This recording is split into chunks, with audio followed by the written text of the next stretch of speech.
ene e wo se nsisu ntontobiem na yedi ho enkomo ene munu na bar nyina ena yede esumo ene anopay show ne live e wo Facebook pages no so Oyerepa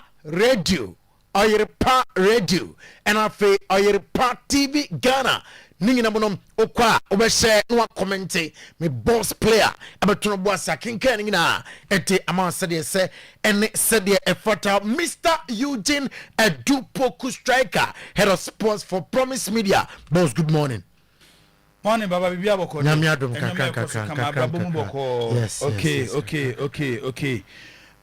we need the chat to de mamo na watwi ewo eye Oyerepa 100.7 Jumadi ni din weekend edition of today's sports said the sports lawyer baba isa edi kan ede etu edwa no nom du ne kakra wa na ye sore so ama eye Jumadi edi ho eno so atimi abomoden ababeto so ewo eye Jumadi so ba bibia wo bia no so wa kwanya se wo join ye live on the show abra wo share on TV Oyerepa TV afi wuti on radio 100.7 ho na wuti e de free and afi wo share on Facebook and so Oyerepa radio YouTube Oyerepa radio ho nyina no benya na no pay na onsem app so de ba no yenya daje ne bre ne yakenkan e wo Jumadi no so e de amount XMS anasa WhatsApp no 0241 915555 0241 915555 ubetimi edo messages afa ho a ena no pay ye bekenkan e wo Jumadi so e de amount sports player atnas yo de be kwa monone na fensem e wa monone sports player e de aguo e de amaye CAF Champions League any CAF Confederation Cup enra se no na Mamelodi Sundowns this time Malian boy esi say omu yo mo adwuma pa Mamelodi Sundowns se miensa ema State du Malian Malifono amantimi antibi omudwo omanumi nya amantimi antibi ejo mo 3-0 enudwa kese nyina so mo prepare mo self mo ko Sundowns South Africa mo so mo 3-0 3-0 he anodi on and AS fan the pyramid so bo 1-1 wow AS fan wow aya na edru eye ebresi na meraho say ye bo Champions League and the Confederation Cup na ye ni Ghana club bia ewum ema Ghana fo bebre kura nkai se competition bi kura ekoso sa IFL Champions League and Confederation Cup but ye yimu asutre se ekoso nti wuti mu mobi enche se enkoso ekoso other games ebe koso ne eni china sports lawyer bobo ni nyina no a ode ebre na no pay ewo eye Jumadi no so afa ye be wura mo no ne na Premier League games baso and then Newcastle to Chelsea was Stamford Bridge and honsem ha West Ham ebetena fie and 8 p.m.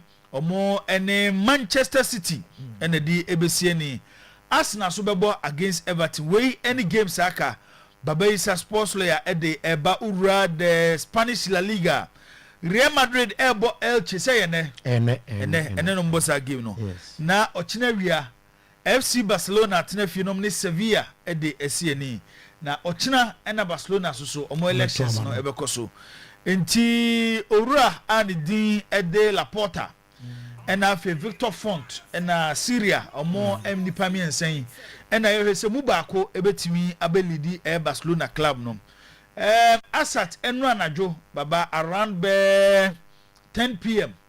na yes investigation be started with the office of Victor Font. The charges be abobo no. The charges there ni zenga. So one Laporta kwa ni kwa omo the charges abobo na chese enya asem ketwa ama ayedeja e Barcelona krum ho. Unse ye bobo sa no so na akwa ti se unyo bi ebetin ahye da yedai ajiwadi. Enti ye be he de enne ekopi mochina Barcelona elections no ebetimi ede amaye hwan na be win elections no enne ye be he ewo eye Jumadi no so afi Italian Serie A Inter Milan ebo against eye Rafael Palladino's Atlanta eye Christian Kivu ene Rafael Palladino ene ebo afi nyame ya adom ochina Mauricio Sarri one SS Lazio omo ene Mas Allegri's AC Milan ena edibesie ni ewo Stadio Olimpico eno so ene other games ebekoso Syria ni nyina no sports lawyer babaisa abo no de ba German Bundesliga Bayer Leverkusen Bayer 04 Leverkusen ɔmo ne Bayern Munich ɛna bɛhyia ɛwɔ Bundesliga ne saa so na Borussia Dortmund ne Augsburg ɛne games akeka ho ne nyinaa no ɔbɛte na no pɛi ɛwɔ dwumadie no so French League 1 PSG bɛbɔ da bɛn ɔyɛbɔ ɔkyena Sunday saa ɔmo anyo ɔmo ahome dabi mekwana mese bi anka ɛko na ɛdɔ ɔmo anim ne so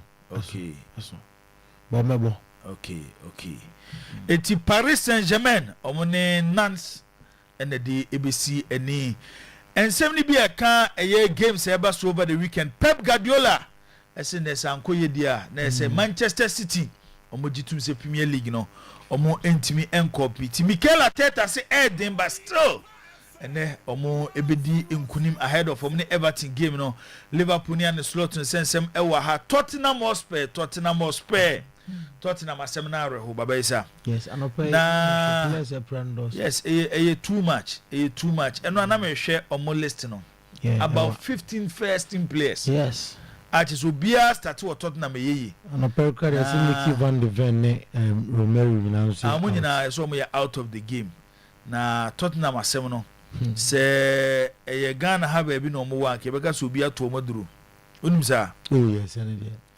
ba asɛm bɔfo no so o to akusise ɔmo hyehyɛ nyoma wo bo so nanu ɔmo hyehyɛ ɔmo nyoma yi no nanu agada ba office bo so tinsem na ɛwɔ hɔ but ɔmo de ne sɛ ɔmo hyehyɛ ɔmo nyoma yi na ɔmo de gidi ata akyiri ya na Madrid for Apola ho no mko Apola ni nyina they have their belief Apola no wɔ hɔ ɔmo believe bibia kama but Madrid no wato Kylian Mbappe of course Vinicius owe ɔtoto ne nyoma yi ba wo de wotena wodi sɛ mesumi wo we ni nti ɛno bɛboa me ama matimi ayɛyi a masa to adwenem ɛmfa nti Tottenham Hotspur ɔmo sesei ɛgya egu ɔmo kyem ɛnya asɛm ketewa ɔmo ɛkɔ ɛyɛ Anfield na ɔmo ne Liverpool ɛde akosie ni Igor Tudor coach ɛde ma Tottenham Hotspur sesei ɛnyoma ɛnkoyi obeso mu no game ba akokora wontimi wini ɛwɔ ɛyɛ Tottenham Hotspur na ene okwakohia Liverpool sei ene besi akoni nyina no ewa ha ayede ho ensem ebetu edwa owura Juan Laporta ogusu a wokasa na Friday debate no ene ode tu dwa se yekeka teams esi ani a ebi a team bia ne players omo ene bo eda omo so Barcelona ne omo squad no the most valuable squad in the game se yekeka omo bo ni boma eso che team bia na say adwuma nyina no na aye na o say omo was strong team to compete against referee bia wa na adwene say obesisi Barcelona and so sports lawyer Hasan nya adwenda o say amen nya adwenda okay ya ba be say on be ya is complain about referees say to Iran and World Cup on sensem no ba bia keka ko ne de aha Iran World Cup no mo mabi na when they be replace Iran and na reports eba ne say koba say koye official na say by FIFA ranking no the highest ranked country based on say the FIFA see almost structures no na Italy and ombenya kwanya akwakoshe Iran anan ewo the 2026 World Cup ebekoso ewo United States of America, Canada and Mexico and also ewo ha enano paying yebedi ho enkomo FIFA eso de nhihye foforo e de aba ahead of the 2026 World Cup na nhihye omo de abegu akwan mu no ano odin a chese ese country bia player bia bo World Cup ni bia odi so and so yebedi ho enkomo anopay ewo eyedwuma de esi player upra na yehwe wi a yeso gina touchline for 1 minute and san wawrem gina touchline 1 minute say va no say mo bi yellow card na va no hwe na say ensese ma nipa ne yellow card a va betimi am attend yellow card no we ni bebre na FIFA de agu akwan mu ahead of the 2026 World Cup tie bebo so na ya kyerɛkyerɛ amanfo mu sɛ de be ya World Cup ni duru wona ho bia enkoye adefoforo emfa emmantina no pay ya boabo bebre no ano edi fram no ne de eba afe ye bafia FA Cup ekoso na ene wo kyena eno so honsem ewa ha aede ebetu edwa we the quarter finals of the MTN FA Cup eno enam panyifo atena se a say omoyi bechem nana fosu Giabo Park ewo bechem and the games ebeko so ewo ho saa so ena odwani echire Cape Coast also yade games ebetimi akoso ho ni nyina no ewo ha yede ho ensem ebetudwa ene anopai na mose kotoko supporters groups na yeda ide na esi meeting no say enra and 2 days no me na boss Buffalo almost from WhatsApp group supporters Buffalo for no more na kotoko faithful for omo ko share so mo yede omo ko share wo baba ya sports almost say omo dem asem nyina yetitia the last 5 years ni Kumasi Asante Kotoko club no WhatsApp group supporters amount for firm no omo contribute to the team more than any supporters group enti se nei se ewo ya toaba na se omo pese omo ka supporters nyina bomu a ni kwa se ba ko gina se obi ngongo so obi ase omo so pese omo gina fa ko ye nie e bia circles for yensu nie jomo de omo asem nyina ne se Oma contribute more to Kotoko the last 5 years than any supporters group no. Inti omo so omo disefata so omo gina fa ko omo konkusho biase. To omo ka cheche man so say omo de omo atete say omo pese din ko omo sisa no ebe no global circles council. Sansem sem nyina omo de omo entiase. Inti boss in summary they omo de two dawo press conference na omo nsem nyina no yes asem ni nyina ni me wo se me amenwa Kingsley abeye eso no na e chair sa press conference no only one Accra based supporters group omo mi no baba emsa de ba ko a board yan ha e best start a problem omo ye Kotoko supporters groups no unse makase Asante Kotoko IMCA wo yi omo dwumadie ba na wie a ade ba ko e de be kai omo e Kotoko youth team yes no die untimi nka hwe mfa ho ye bona na penkan ne team abaso but omo ko na ade ba ko so man hwe nsiesie ni ye e Kotoko supporters groups omo ja big problem e wo ho e ko omo fa so de to aba no e kan sesa di wi problem beba bo sa aba ne de abane de fikesiem kra me kai say enye fi ba discuss here boss me kai say omuti committee from even fikesiem no and the problem with committee no yes yeah Kotoko supporters groups be brave ebi ni say WhatsApp for so akotena say a omo say omo susu no omo contribution the last 5 years e was so into omo susu ese ehu omo so tell me chana say a session of Kotoko supporters group be abato and omokoto which circles any ye kotam omokoto circles abane be gina say yen to omo so aba for the whole Kotoko supporters uti asem ni me tie ba any ye kofom ba na ye koto aba ye to aba ni wie ye no say circles na ye kofa solo ne che mo ben se che free mu a e ho na no omokoto omaba no ye say yakofa global supporters union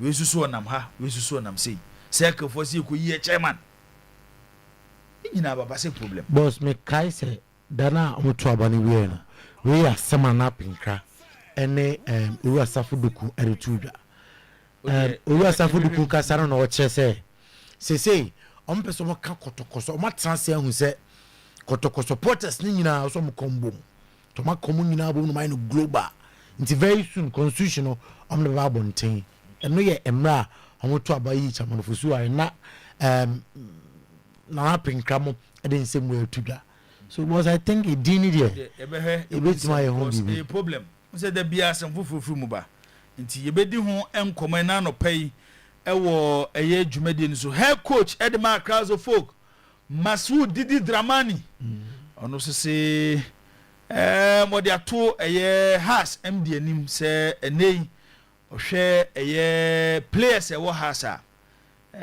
enye strong enough ebeboa no ama na nisuade hu awo Edema Crowds of Folk team no watimi enya na nisuade hu no nsuso yebedi hu enkomo enra ene sha se pagya ye afigya liberty omo ene tete abrante ne de Benasomoa ene obeto ani school so e wa Asante Kotoko And they Asante Kotoko a transfer ne ko Celta Vigo escape him near 500,000 euros. And no and nsem bebre aba efa ESA transfer ho. Kakra sa beka ho after Enra enkoma ye die e wo Today Sports ene de to aso e wo Highway Sports no. Kakra beka ho na no pe no ye de beto aso e de ama ye netiefo Pando Heart of Lions head coach Ura and the Bashir for the also man and Sasso the league in the Mobia and for Pando Heart of Lions and Council Mobile G a league title no and also our have Black Stars of Ghana about unim say enche na World Cup no ebe baso ewo the United States of America, Canada and Mexico na mum ye okum ye nu da enim 27th of March ewo Vienna Austria Mahin crew and Austria national team at the ACNE now on the 30th of March it was Stuttgart Germany Black Stars and the Diamond Shaft German national team so at the ACNE yeguso to tunyoma players ahodo I don't be kwaku ginem no makusi akan at the Amagana no say ebesi na emai but if we dwade kono countries on bebo friendly games on bebo World Cup playoffs no nyina do mo players beba na say my culture says Salim Adams. Yeah. Ye na film. Last time now kan. Ama Branton say the sunsum nyina ateko. Now say me dem akura hu hye den hu ni. Yes. Affecting. No papa. Ama Salim Camp. Omo say omani nye ekwan ya fa so treaty Salim Adams. Na ene Ghana Premier League no. Say OP player na modern bo wosro pa fia. Say wo so select obi fi local league no ma. Untimi select ba kumienu abeyi Salim Adams edene Efrim we bebre na wo ho ane yebedi ho enkomo danger man akwa ba bibia bokode boss mbato be kwa mono ne anu na baba ede egu ho ede amaye lawyer atenase lawyer atenase obi gu ode amaye na enu na do say wotimi ko sometimes 45 minutes 1 hour no stop oboja sa obi we na tumi sa fe be mu by 7:30 ese edema no so by 8 na lawyer si na fi aba beto aso na say na the woman 30 minutes pay na lawyer say so one say period no woman no and say you stretching it too much oba adwuma o even with this no he's still the lawyer ti enu anajo na me da ho na we mu nyina no enu na me ka say on say edu bi as head of sports na wabomode na ye de adesrede abawoni na waboa because me offer si free almost 5:36 no more hanumo obeso ka de kan wasem ebi also o me kan wasem tan aja ba bia de ebi also o me free hanumo no ka go straight na go straight me di si wo so say ti say Sami Suru Sheka Baba this hanumo ni ade no o mu du hanumo 5:30 ni 5 o'clock no mo e chese ba bi o mu free ba no wan sim kura na enye 4 Mr. Opekwa bi so na reward o ma me okay wadaro o man panyini John Dramani Mahama se uko Jubilee House na se adwumayefo na ewo ho no ebi wo problem na o man panyini tie na echi wotu kwan oni ho a ye ma me Professor Jean na on hwe se o twa mo man panyina ba obeso wo problem solve yes and to solve it. Oh, that's what they want out to now there. I see you have me. Can you have my boy? You want a problem ba solve it. Can you any more how you want? I say solve. Send ba say I'm not highway nana. Men twem ma problem. Omo ti say Friday ni Monday na holiday. And no say and no mu ho your platform no so na me so Uba now the better so. Hopefully, is it a chess? Men fan to so china. Eti yan twaso na enra na jo na eba fo na me da ho na me dwendwen blasters ho. Yan hwenyo me yo. Yentimi ma eye sika ye de kwa kobo World Cup ni ko West. This have be doing into a screen to mame. Baba isa. When your opportunity you have the pele. Oh yes, kakra bi satem no kwano na ofidi out today I ready the breeze. And on my phone. Me aso na me ko hu sa game. Torino and Inter Milan Torino ni Inter Milan. Yes. 1995-96 season. Na baba she. Abedi ni o. Udo bia medwane no hwa Abedi Pele. This is Abedi Pele. Ona ni team she soro wine and I said red no. Ona the ball na to ball. Wo de ready o you. Na Abedi mu number 10 ni dey say enya komo no bi ni ho saa o. And they blasters no. Nya player bi obetimi ayesa anyo. O so ade na wo yesa. Boss na down. Na Abedi o mo ye generational talent o. Enti Abedi de men nkofo obi nkototo no ho. Ya World Cup ya ye kobo yi. Hwe. Ono fa ball na wo ba kra na usuro se oba obetwon. Abeza wa ba wonum. Abedi ayu Pele. Hwe. Abedi. Na Messi bu kwa no win bo bonje. Me. Na Abedi Messi de goal scorer na be kan de no man hu ye hu. Abedi no ya fa goal scorer anka. Adana. Abedi was a playmaker. playmaker. Messi mu ni bonje. Besa says su bi. Abedi a playmaker. You see the difference between Abedi and Messi is that Messi no ye the goal scorer kan ho. Enti ema ni hu be ye hu. Ba Abedi mu time no na goal scoring adwuma ye strikers adwuma. Na goal scoring adwuma enye playmakers adwuma. Enti Abedi was a playmaker. Ono na or detective play of the game. Enti Abedi kwabra ebo ase Abedi is a Black Stars. He is like a car. So we need Black Stars more. He's like a car without an engine. But just what them say. Abedi is a symphony orchestra. So it's symphony orchestra. Say, or no draw no more. Or to change or to twist. Nobody's a can't see na. Or just one team na just. I had there. In Abedi Pele is a different creature of a footballer altogether. Some players win mono. Omo no so. Omo a different. These guys are playmakers. And then the money in Bobo. Oh, the man will be who obeto papa no. Abedi Pele the man will be who obeto. We Abedi ba from no. Torino they say no ba from. 1991. They no a restart ball final na restart show no. I think Koshe omo quarter final game against AC Milan. Abedi was San Siro. Abedi ayu Pele. And then Ghana a coin fast to produce players in Nina ya say no. Satam. Ya wo Abedi wo amanfo fie o. Oh, but say be ya on betimi develop ya be ya Abedi no. Because yen coach omu ye. Na no me kozongo ho. No mo bobo park na. Nta kan. Boss. I want me who say the entire media mama yan we mbeko so age league na beto tokotoko ne house no. Boy be e on na ebo number 6.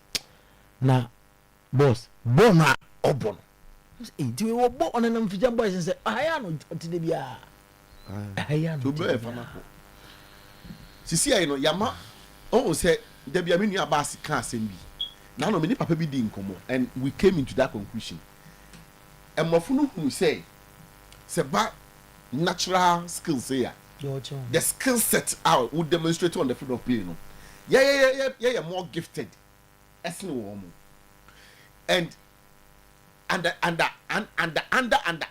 tournament you know and the steady who say nkofu ye ja wo mo a some time to come they will take over and number 4 doesn't want us to take over the game because they take over the game no money bibia bi yes enti after the say no o ma game no more tactical no so no eye ade a ye ni nakade a e ma yetimi achieve sa normal no because we dey uko training grounds we dey opa mo nyi teams no akasa ni training grounds even the North African teams no mo training grounds na hwe no mo dey training no ye ni ye ba ha no mo a ye ball no ye expressive where you are allowed to express yourself enti even Jibo Bekaya Frimpong Manso no mo they were ball playing center backs.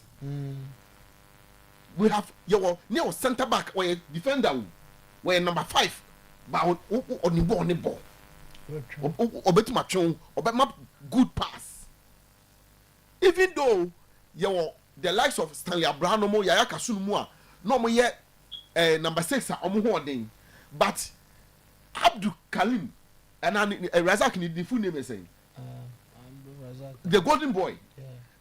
Number 6 obetchon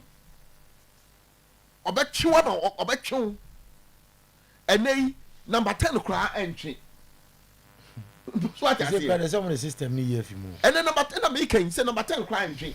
But number 10 is the game controller. Number 10 is one who should be detecting the pace. Into no nyabo no on ye man the crime or the ball ye there or the ye na wa peja ni ti ahwe ba bia ni players jeje no wa cheche ball no e de akọ ho no mo. Ma Jordan bar ball no sise na na de ni bi. David. Oh boss, I have David baba say yenko yenim. Jordan ba no. No na ko ball Legon Park no so na say no. Okay. David. Baba wo hwe Baba to ni Ghana o. Enti say no Blasters World Cup kono. Baba so we dey men from to Blasters dey no. No me dey buy say baba ayi ba for o kan we. Yenya Osei Kofi generation. Aye. Yebenya Mohamed Polo generation. Aye. Yebenya Razak, yebenya Polo. Yeah. Yebenya Bedipele. Aye. So what the mention say. It would have fancy obia krabo 10-15 years of former career. At least soon say we free one na we yaba. Standard then drop it. Meaning say they make cannot say stand up no. Then drop it. Omo beto we move film no. Na we move but because the likes of a JPL omo mu hu no. So omo say ye bo Messi say ye bo ye say Messi a. Last time we reverse say Kofi Dinkomo. O say ye bo ye say Messi o to na oka JPL na osu. Ebi new. Say bo no de JPL na no a. Ati say wo ye ni bibia ansa ontimi nje. Even reverse say Kofi kra no omo mu hu no say bo da na no so the fall line so a. Wo boa.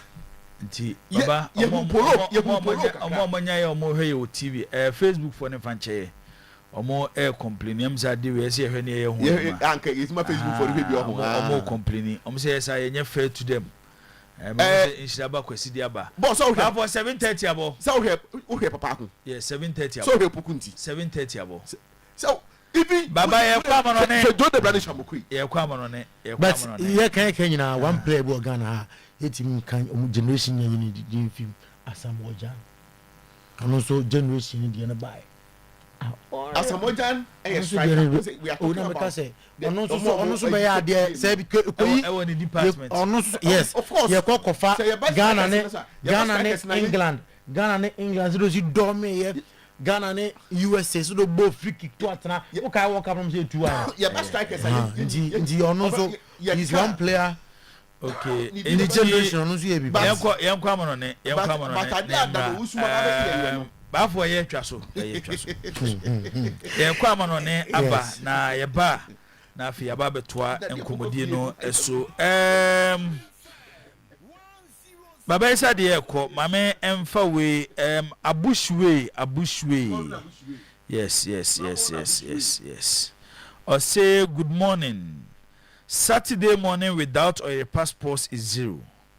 Barcelona is bigger than any individual in this world. Even though I wish Leo would have been back. Hi to Chairman Afolabi and a big welcome home to Bosco J. And no, Godwin na this message we de Abba. Ade Obo Razak Dimbiana. Abdul Karim Razak.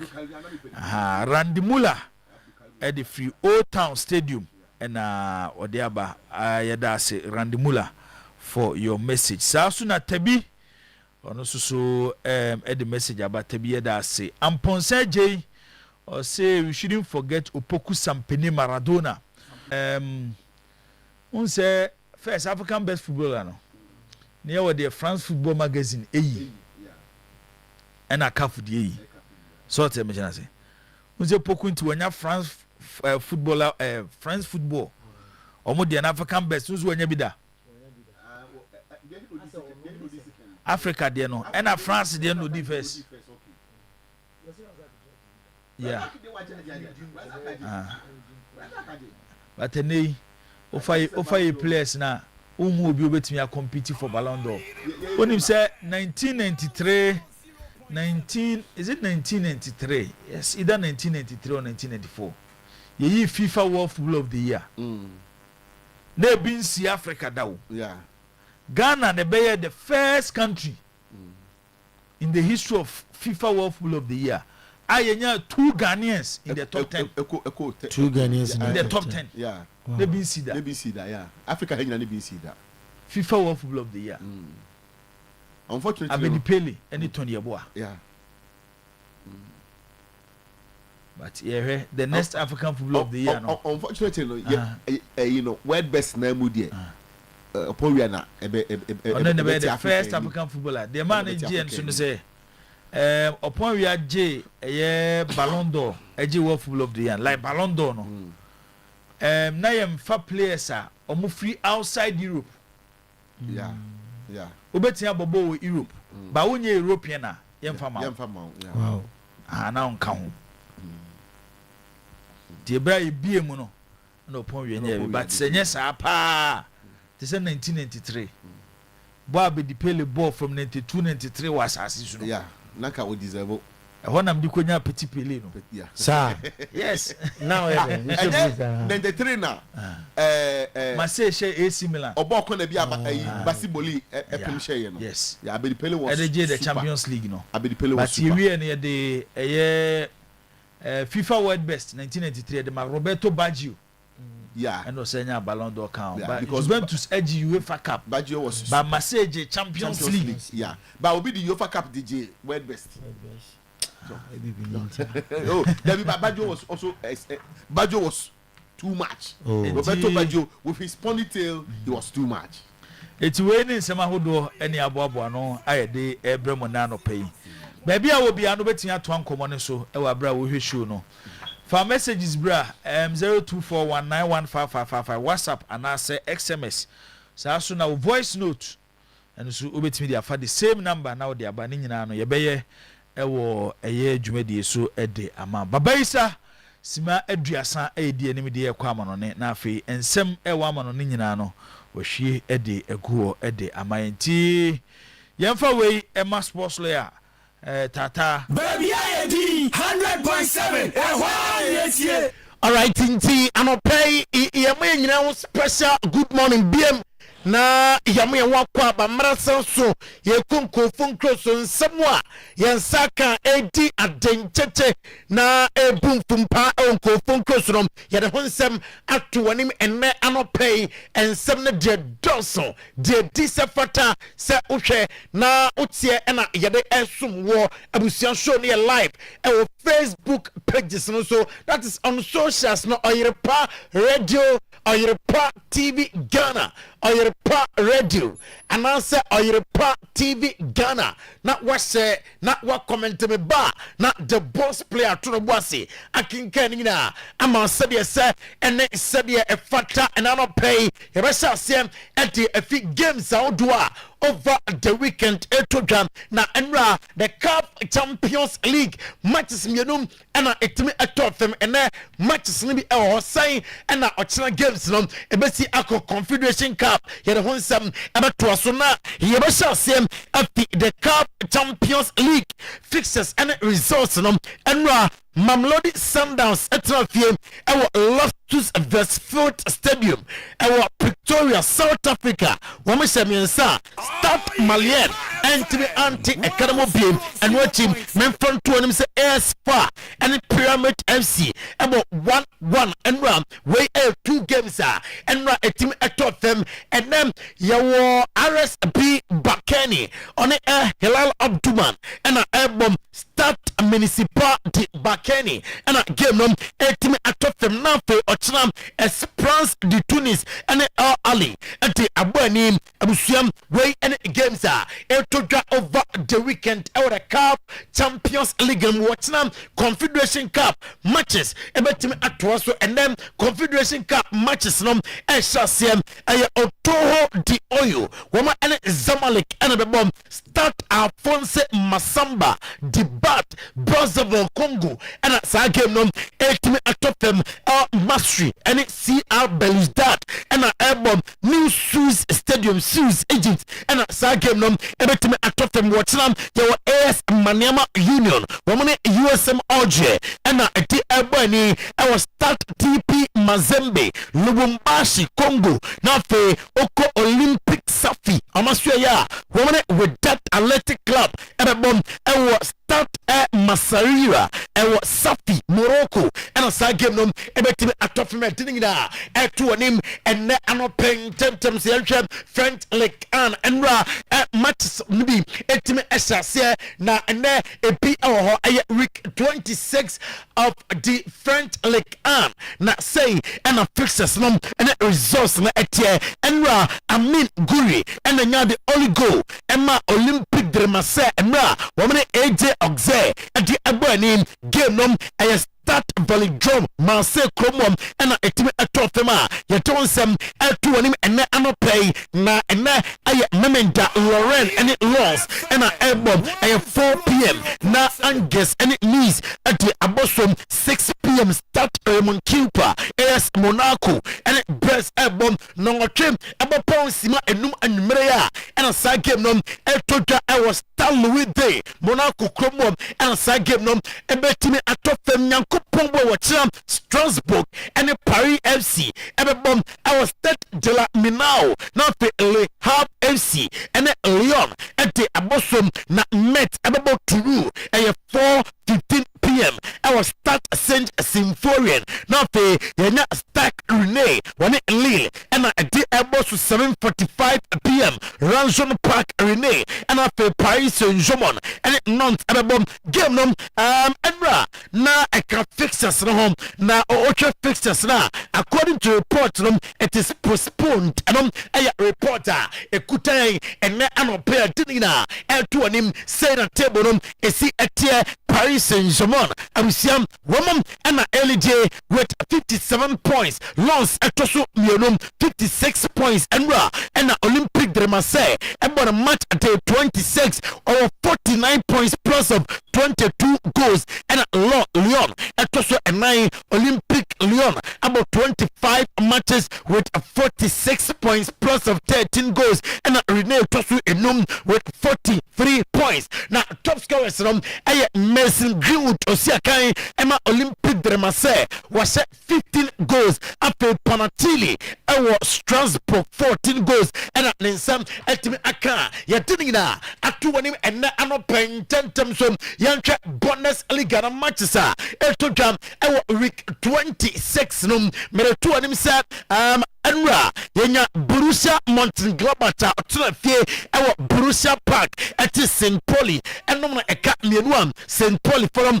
antibiem ɛnɛ bɛyɛ 04 Leverkusen ɛne Bayern Munich ɛbɔm ɛyɛ 2:30 p.m. ɛwɔ Bay Arena Leverkusen kromom Borussia Dortmund ɛne FC Augsburg ɛbɛbɔm 2:30 p.m. ɛwɔ Signal ɛne Iduna Park Eintracht Frankfurt ɛne FC Heidenheim 1846 ɛbɔm 2:30 p.m. na yɛnya Hoffenheim ɔne Duisburg ɛbɔm ɛno nso yɛ 2:30 p.m. ɛwɔ Prizoro Arena na Hamburg SV ɛne FC Cologne about 5:30 p.m. Elvis Park Stadion na yɛwie ɛnɛ matches na ɔkyena ɛbɛtumi atoa so Werder Bremen ɛne Mainz 05 ɛbɔm ɔkyena 2:30 p.m. Elvis Stadion na afei SC Freiburg ɛne SC Union Berlin ɛbɛbɔm 4:30 p.m. ɔkyena ɛwɔ Europa Park Stadion VfB Stuttgart ɛne RB Leipzig ɛbɛkyena 6:30 p.m. ɛwɔ MHP Arena ɛwɔ Stuttgart kromom say ɛna table no ɛteɛ after match day 26 yɛwɔ Borussia Dortmund a ɔpere bi paa na wɔtɔ so mmienu with 55 points Bayern Munich amo ɛna LJ 66 points plus of 68 goals after 25 matches amatimi abonom after Hoffenheim toso miensa 49 points Stuttgart toso 9 Roma 47 points Leipzig toso enum wono so 47 points and Bayer 04 Leverkusen toso ensiam 44 points plus of 16 goals yada san 7 anopai na ultra top scorers na Hurricane and LJ Bayern Munich was 30 goals 30 league goals and what me asem Dennis Undorf Stuttgart 15 goals Luis Diaz Bayern Munich 14 goals Sehu Girassi Dortmund also etime ase 12 goals yada san 7 na anopai to him our Jumajansom Yako Serie A match day 29 of the Serie A na enra games nibi etime eto fem say and ekoyem yenya Torino a otrafiem ehye 9 Parma eti ekerum bako our Stadio Olimpico Grande Torino and then Inter Milan and Atalanta about 2 p.m. our San Siro Milano Napoli and late abom 5 p.m. Stadio Diego Armando Maradona Stadium and a game nom etime atofem Udine and Juventus and a album na otinam yenya Heroes Verona on Genoa album our Stadio Marc Antonio Bentingodi na Pisa and Cagliari at the abosom a Stadio Romeo and a game no etofem your Sassuolo on Bologna about 2 p.m. tinam our Mepai Stadium na Como Trafim our Giuseppe Singalia woman AS Roma and a di Ebony Lazio about AC Milan 7:45 p.m. tinam our Stadio Olimpico Roma Como and a side game no etofem Monday Cremonese and Fiorentina at the Abosto Stadio Giovanni Zini and a game no ultimate atofema ya doing something na etu onim enne anopay say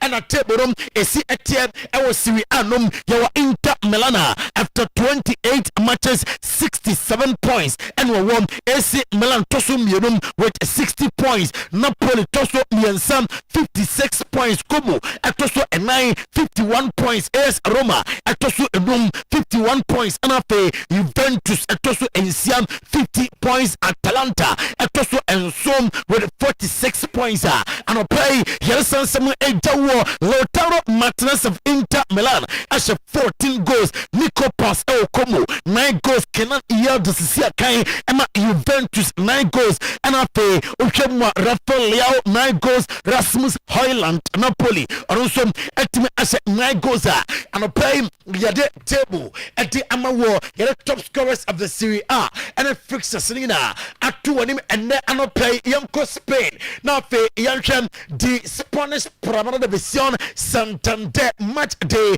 28 said the fixtures nom esi etie enra and match day 28 nom abusiam etime esasiam Deportivo Alaves etafie ewo Mendozorota Oshabakom Emma Villarreal enso etime esabako and then aye Memenda into Girona and Athletic Club Bilbao at 1 p.m. Estadi Montilivi and a game nom etime atofem Atletico de Madrid and Getafe abom at 3:15 p.m. our Riyadh Metropolitano Madrid Como na Rio Oviedo and Valencia at the about 5:30 p.m.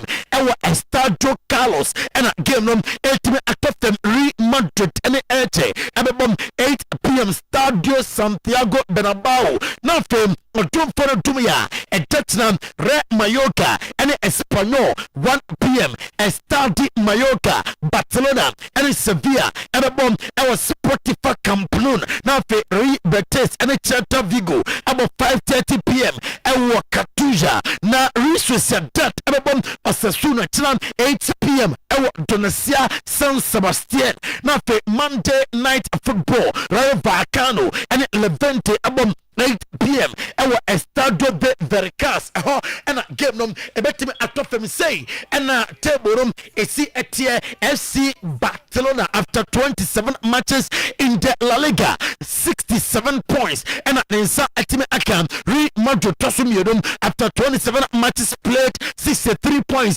and a won Atletico de Madrid tosum yensam 54 points Villarreal about match day 28 and increasing Italian to 55 points. Rebetes etoso enum 43 points. Afe petit ni say and I see ATM Mr. Kylian Mbappe Latin Aya Jumam Emma Real Madrid 23 goals. Afe Vidat Muriki Ewa Mallorca 18 goals. Lamine Yamal Barcelona 14 goals. Anti-Butamel, our Osasuna 13 goals, Ferran Torres, Barcelona 12 goals, Mikel Oyerepa, our Reso Sadat 11 goals, and Borja Iglesias, our Celta Vigo, and also Etime Asa 11 goals, and Opay, Yeresan Simina, at 2 of them, our Juma Jason. Now, the English Premier League match day 30 of the English Premier League said the fixtures is here and the Empire Beja, Nomi and some. Burnley and the AFC Bournemouth and album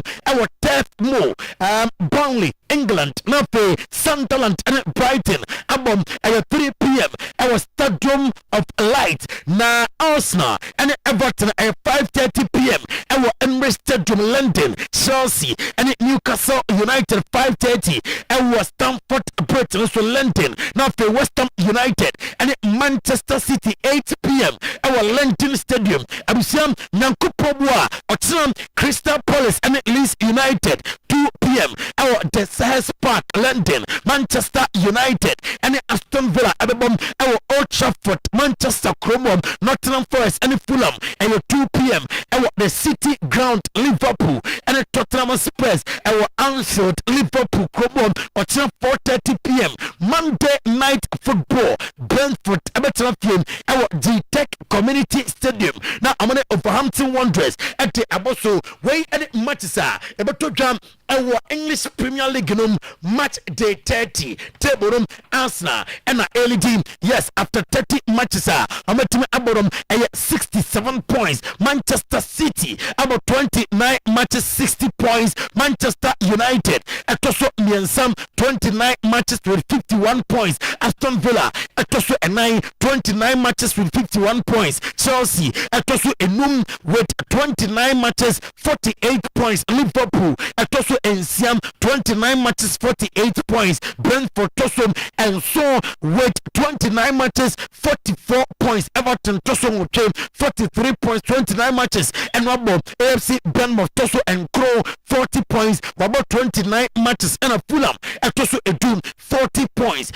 one about 29 matches there is some at 2 and then I'm a pay say and a top scorers Etienne our English Premier League Alan Haaland Esiakai Emma Manchester City what Bonama Depa and 22 goals and what me Ashem Igor Thiago our Brentford was 17 goals and 27 Esiakai Emma Manchester City 15 goals and Washem João Pedro our Chelsea 14 goals Hugo Ekitike Liverpool 11 goals Dominic Calvert-Lewin Esiakai Emma Leeds United 10 goals Victor Jokeres our Arsenal 10 goals and Dan Welbeck our Brighton and also Etime Asha 10 goals and Opay Yeresan Semina Atu Anim our Juma Denuso live on Oyerepa 100.7 FM live on Oyerepa TV and Opay baby awa only a teach Jumajina Bombia now go day Yadawase Papa say what tune in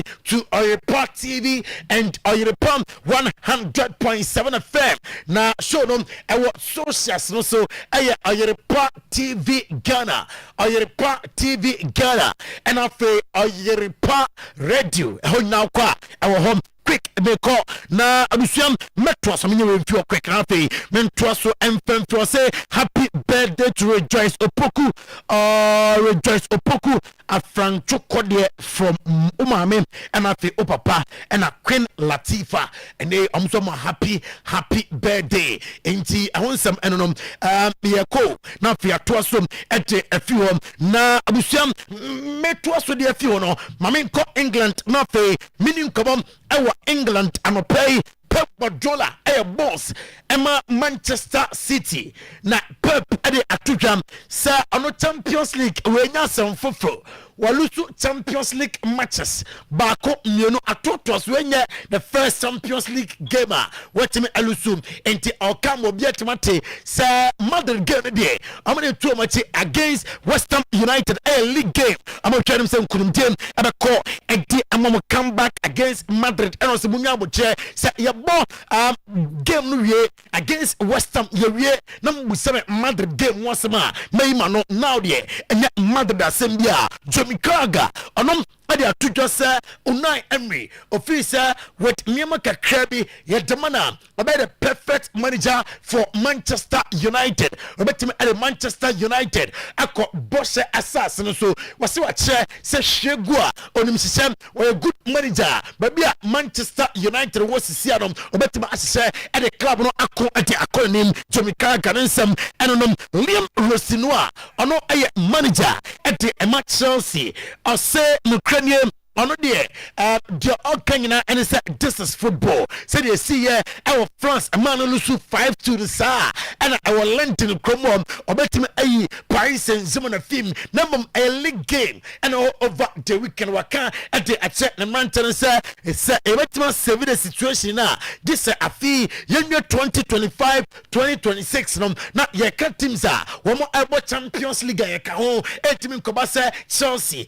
ɛmɔ Champions League nkyɛw sɛ qualify for the Champions League qualifier. I was over the weekend. Yes, sir, Newcastle United. The Amity FM Liam Delap, and it's Liam Delap. Onya happy, sir. Onya more playing time. You say or some bench no about minutes no crazy. And to fix them in the summer. So Chelsea Panadia of a beer bar. Omunjano na uncle Demetim HM Newcastle United after some Alexander Isaac Koye Namkofa. Nick Voltamade at the Abaya Swana Doom the Nick Voltamade near my head and Fassa. I'm going to him, so I'm going to Liam Delap Ababam, not for Bear Jumam at the Amatimo and pay Mamiko Kawoka, Nasue, Enra, and a confirmation about say Race James Icelandy at the amateurs. So I said the contrary. Amateurs na Kawoka, sir, Race James, our the strength. Our Hakim pace our Zao Cancelo technical ability our Trent Alexander Arnold passing and our Danny Kavaya mentality a BBC everywhere and a Kawaka I'll say Race James our strength or no Kawaka strength or the bone OB after Ashraf Hakimi space or the bone OB Zao Cancelo technical ability Race James OB and Trent Alexander Arnold at an excellent person Race James Obi and after Danny Kavaya mentality or the Ebonum Danny Kavaya or Kamanati may Bonum Obi Race James Assem and okay now what the open letter I'm a Chelsea fans and Race James after say where is the contract at the amateurs or say my journey with Chelsea has lasted almost 20 years but there is still so much more to come. I'm convinced of what we are building here under this ownership, the sporting directors, coach, squad, and all the staff. We want more success. We want to lift more trophies. We want to create more lasting memories. As Chelsea captain, I will do all I can to make it happen. As a Chelsea supporter, I truly hope it does. And Sabwa, Race James, and Atuka one, or say, I come to with Chelsea, and starting favors a Juruni. Na, I don't know, Johnny, sir, Wabaha, sir, obey more at the Ama Club, or convince, sir, or more at the Ama Club now for club major trophies outdoor, and then Sabah.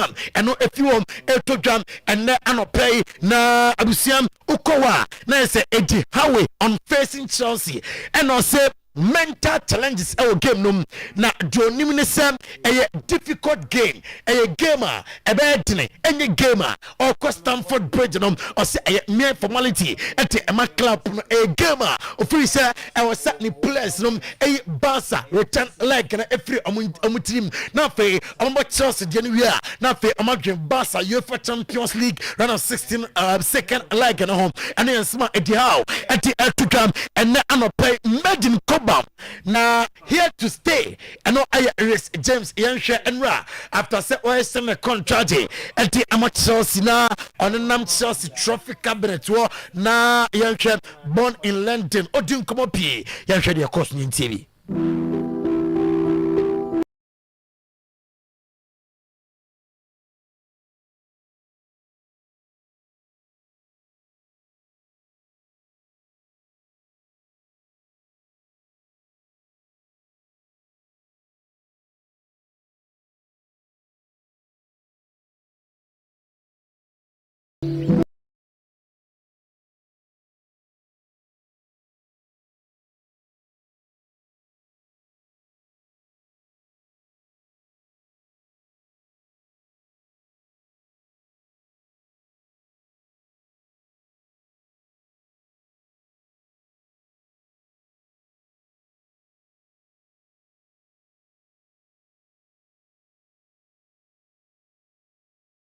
enti eno Res James Media and na Res James and Liam Rosinoa Akasa idol from gamer among Newcastle United able contract extension. Why extend here and match Chelsea? Nino Chichimu. I mean, to be honest, it wasn't really much of a decision. You know, I come through at this club. You know, I love the club. You know, I've experienced winning here, and I believe there's still lots more to come in the future. No, I mean, I've spoken to everyone from the top of the club down, from you know, ownership to sporting directors, and you know, I'm fully behind, you know, the project and what we're trying to build. I can't stop smiling because we secured the best player in world football in his position. I know and summer run at the atujam eti how onom at SMP and aba and play will discuss the importance of facing Chelsea and why I was the team no every game no. The players have responded pretty well. I think, of course, big disappointments at the end of the game. A lot of pride in the performance overall. I think this season the players have built up really good resilience to results and disappointments and successes. We've had to sort of take everything in our stride because we know we've had another game just round the corner, and you can't sort of let what happened in one game affect the next. So we've tried very quickly to get the focus onto Chelsea. Obviously we know the week ahead's a big one, but we have to concentrate on this game. Yeah, I think there's mental challenges for this game that we're going to have to try and get right, because obviously there'll be a lot of focus on the Barcelona games, and rightly so, but this game's a very tough one if we're not focused. Anthony Gordon, their mate financial say onya happy. Ewo Newcastle United bobo konum nano ye bought the important match Emma club in history na meti bench nti boy no the mate chesem onya happy ewo Newcastle United and a slot at the atujasem facing Spurs. It will still be a difficult game. Ninginama and it's a different manager Abba and manager you go to the mentality bia a different from the previous coach or the atujam set Galatasaray Poku game no I want to say defeat na atomachi na Oshebo se obe qualify e Anfield emra Galatasaray Poku return to Anfield next week or the atujam se Alisson Becker ono de obe pa nanka nyankopon bo next season. Alisson Becker eka ni team no and slot admit say big influence last season team na G League no na afi team na ebona differences ewomu. It wasn't only special for me, it was special for a lot of people. Yeah, there's a big difference between where we are now and where we were then. That's clear and obvious. But it's a great memory. But I'm looking forward to the game tomorrow, in 2 days again as well, because playing at home at Anfield is always something to look forward to. And we have a point to prove, because the last game in the league we've lost, the last game in the Champions League we've lost, and then now playing in front of our own fans is something we will always find special. What I want is that I am able that every single player gets maximum out of every single training session and game we are playing.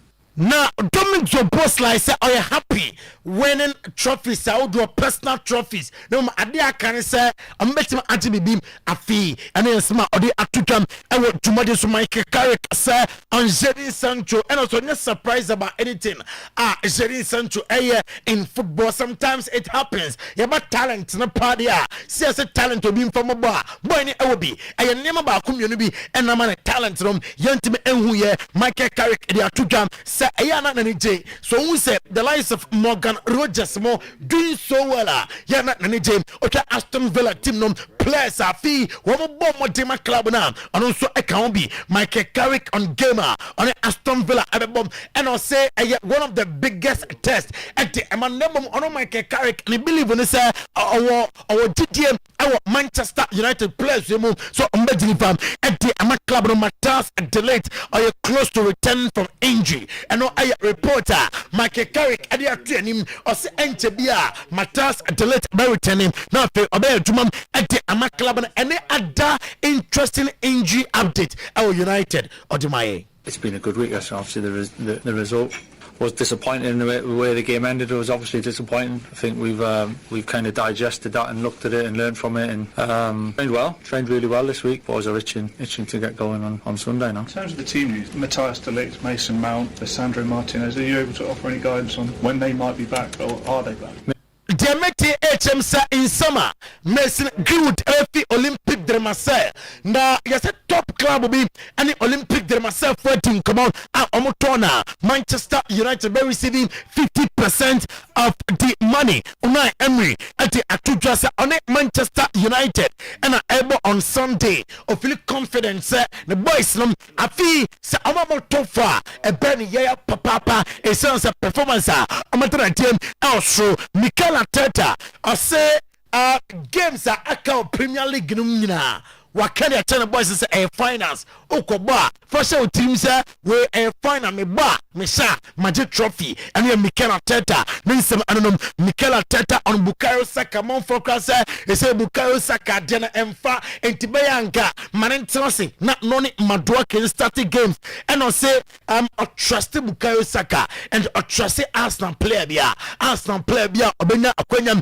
I say just no deliver at the club na I see only problem bia with acquire Arsenal form a first so a more games and no David Moyes manager Emma Everton also set pieces some now man for can only should be with it Mikel Arteta I flirt on the mood and what Arsenal dressing room and I feel David Moyes so with a tomorrow with Everton. No, I've spoken a few times, especially we spent more time after we played each other in December. But yeah, not only him as well, but big part of his staff and the people that are involved at the club obviously have huge memories and a massive gratitude because he changed my career basically after my decision to go back to Spain. And then David Moyes also on Arsenal playing style and some winner confirm.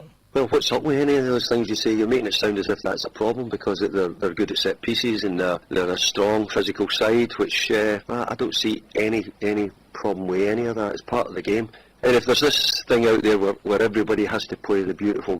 Now, FIFA are proving several new rules for the 2026 FIFA World Cup. First of all, team said 2026 FIFA World Cup. Okay, incident we see. Many young one. FIFA approve. Amuchem say see you be a game no more. Substituted players must leave the pitch within 10 seconds. Obobonia you within 10 seconds also a free game no.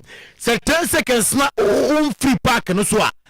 The other show 9 obejabon for 1 minute and some po and ura pitch no so.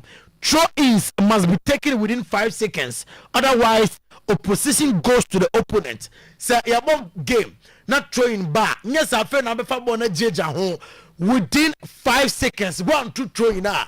You might get a tiao. Now they are no bonum. About 2 throwing. After players who receive medical treatment must leave the pit for 1 minute before returning. Say upra near show we now ufi park and so contain. Uja line here. I was say taking 1 minute and sample and we pack and also VAR can now review second yellow cards and corner kicks decisions if there is a clear and obvious error. Corner biaba if it's a corner no there be no can player no and the referee na corner VAR betima kwa kwhwe yellow card bi ma na yellow card if it's yellow card ready I was say bia VAR no e betima ahwe wey ene for kaka ho a FIFA 2026 for World Cup no e betima SC de bi e ma anopai e go to the confirming Christian Romero and Jean Pahinha so amuna ebe me say Liverpool gamer ebe to jump over the weekend Jean Pahinha and Nina Christian Romero emo game no be they're out. Mickey is also out. Bissouma is out for the problem muscles. Connor has some fever, but probably he will be in. So we have again a lot of problems to make first 11. This is how is it in this club. This happened all. Then I did. So to 11 players pa. Our coach I'm a total press na heading due to injuries. Now, Maminya to make a cry. I was Spain one Laporta. I say historically. Almost squadra.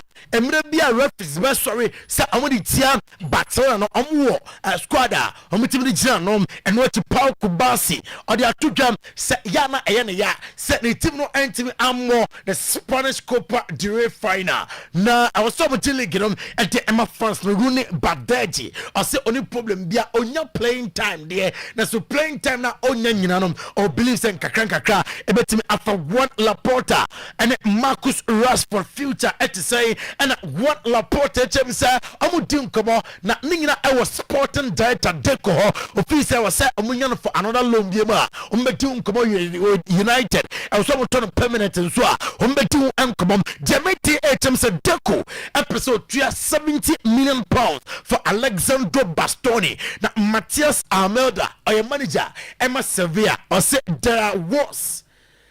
And we are talking about a game against Barcelona. Business goes on while people are suffering. It's rocket cost 50 million pounds. And no answer. Matthias Almeida, the Argentine, and the L2 John the Ontias, a man for Kuntokwa, Kunkum Nipa, Yatiaka, Sevilla, and Barcelona was them. Final 26 and sample, and Madrid, and Elche, and Timmy Abo, video, about a screen, so Snabon, Jumaka, Thiago Pitat, or Thiago Pitat Pina, the next midfielder. I also be a channel. Thiago Pitat Pina. I say, Emra Madre Baez, Omesia Kai, and my club.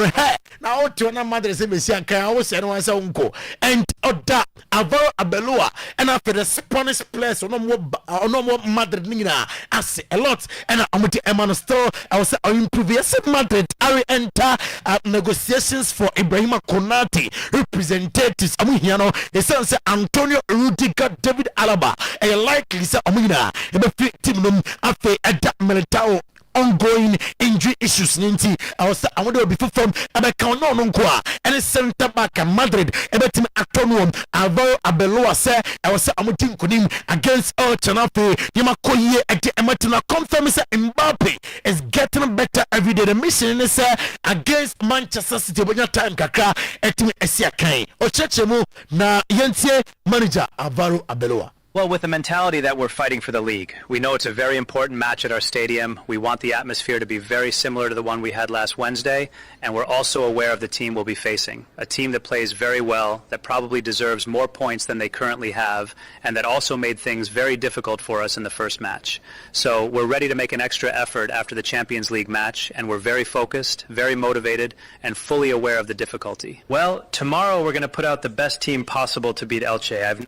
Abusia Merisi na uko Italia Napoli Sporting Director Giovanni Mana ase Rasmus Højlund deal no about permanent na fe amato so eno aye juma na Nicolo Zaniolo enya call up into the Italian national team meaning and some manager no Enfreno Fratesi remains doubt and afi Palestri and a Pisili it's suspected say he betimi afre omum na metete crowd we say likely say Italy and a very pressy Iran after say Enra the Trump crowd to say on the obenya na Iran for Komuma, Iran for no life in the save near the happy birthday to Rejoice Opoku Afrancho Kodie, where if the Omame, O Papa, and I feel Queen Latifah ho. I must say Rejoice Opoku of Afrancho Kodie. Umame, O Papa, and a Queen Latifah. I'm so happy birthday. When you do na intimate emrem emfa emao. Na way Effie from Sister Fati to R&B of R&B Bakery. Happy birthday, mommy. Now, Sister Fati say, Mommy, me never say, why you be on me pa? And now I would die. O trade on Punyanko on show name on show. Na Omongini. Emro 100.7 FM from Sister Fati to R&B of R&B Bakery. Happy birthday to you, mommy. And see, so now I'm pay young Funko phone crossing seminar and for NC live on Oyerepa TV, live on Oyerepa 100.7 FM. Show no actors to a weekend edition of today's post. Mr. Eugene Poku striker and the able team at the expert analysis and the Karina ever so at the amount. Number I was saying who are there. Me say, way and ya drew. Name on our testimonies be brave. Fast ye. Sounds soon be a man.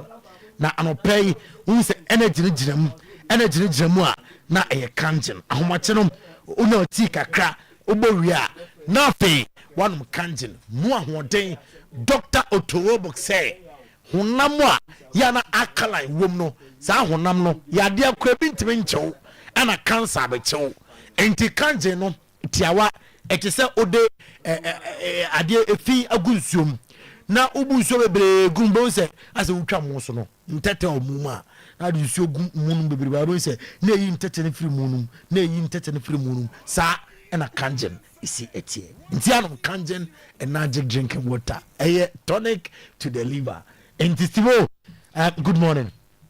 Good morning. Sabi biya fine. Radiado. Kanjen there testimonies are pay eba no. Because me kan ho asema. I have met my kanja asem be 2 hours na we. Nzi dia kan de e be ma na fi ya to so afiri ho. Medasi. Na kanjen energy drinking water ma me ma wakwa ba me metiefo nyina akwa ba. Na me nkamfo emfama on squeeze back ned ase no. Ensuo no ni image e na deda so no. Oh, say you 1 liter de ho, your 500 ml ho, and your 19 liter dispenser and no edema banks and often so institutions ahodo na families and sorry ni nyina mo betini afa na afin so no dispensers no waba beto se wo bottle ni bi na opese ode ba na e file ma ana sempo no ye de na oba beto na ya file ma na ukoba wasan ba be ye refill ni nyina e wo ho enti kanjen na naje drinking water, the only alkaline water e wo ho, the only water produced through electrolysis process na anope bomodina fire numbers no na free na place order nse medical can no pay orders ebeko around na sempo no delivery cars no ebeko out enti omo place omo order nra ene anope ya no ada delivery cars no edi omo orders no ebeko enti anope ya se ofi so opese wonsa kan wode a bomodina free numbers a wo screen isu ya na free sisi a na ade a wonso yemfa wode emfamrel na ene de ye kan ho asem no the micro clustering ability of Kangen energetic drinking water. Microclustering power of Kangen energetic drinking water. Kangen water our properties miensa edikan alkaline. Alkaline chese o pH from 7.5 econonym and 7.1 econonym specifically ni pH near 7.5 to 8.5 enti purely alkaline water and we are number 1. Number 2 containing a microclustered water.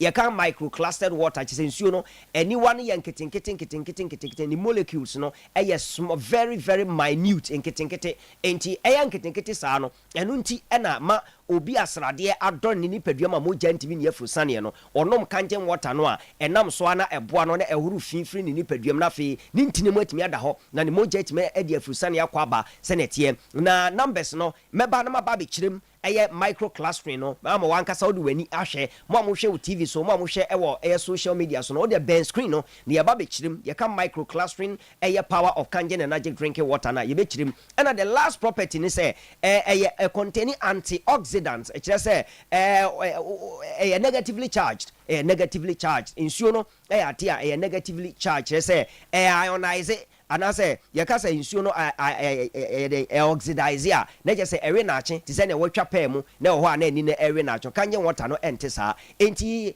yebeba video na da so yi mu na yaba be chire ba ansa na no ma emfa numbers no emfa ma o na fi yemra me chire mu ye pa wo na no pe wo be frɛ na ne na bon komo on 0241 44 91 0241 44 91 and I say 050 and 050 73 79 474 numbers singing na active on WhatsApp inti o person do WhatsApp message ba e welcome obetimi enso e dia ba inti sabre ya men kase o twa me akase wie e active ye guso e kase ya obetimi afre Steve ye kase ya na wo frɛ na Kangen energetic drinking water no place order na ye de airbrel na ensuo we ye ba be kan wasama ne enti Kangen water e danso na anope wo se wo place order sisi ya na ye free delivery e de ma na fa numbers no na frɛ eno e na me ba be chiri mu no den na Kangen eye ensuo enya duro na mom eye nsu papa eye nsu a eye ni pedua no mu adwuma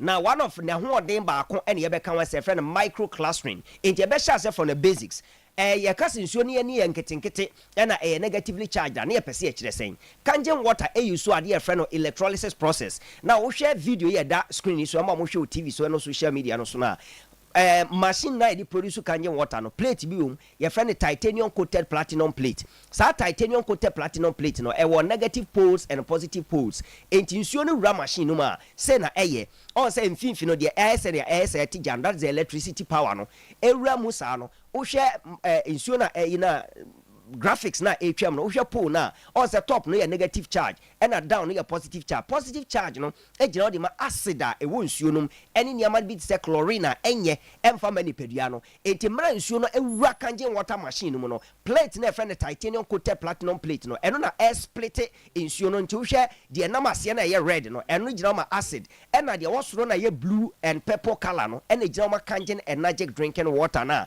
ye so de bedwa ma so no enti on say the process na dey produce nsuo no kangen water no machine no emu plate no e che nsuo no yi acid ni free mu kra and this is the kangen water machine no ba akoni kangen water machine no ba akoni enti say na etie enti yanko yanim afa ye hu kwa fa so e produce nsuo na e ma be den e micro class na acid bia nya den enim afa yanko hwe ansuo ye say eni ni yanketenkete enti e borre ni padua no ma e twe ade efin bi free ni padua no kangen na energy drinking water no na we ya broni a yanko ya chikakra video no yanko ya chikakra we ya broni a kangen water machine ba ko ni we ya friend the K8 machine na oba be experiment tea bag tea ya ye nom ya tea bag tea Lipton ye bia ena obie nsuo no we kangen water waso machine o produce nsuo no direct from the machine se na be ya obehu se na kangen water na ho odentie ena wa produce de si no ena de wa pagya si on so ye ordinary water obu free tap no eno na oye den oyi tea bag no de kire ho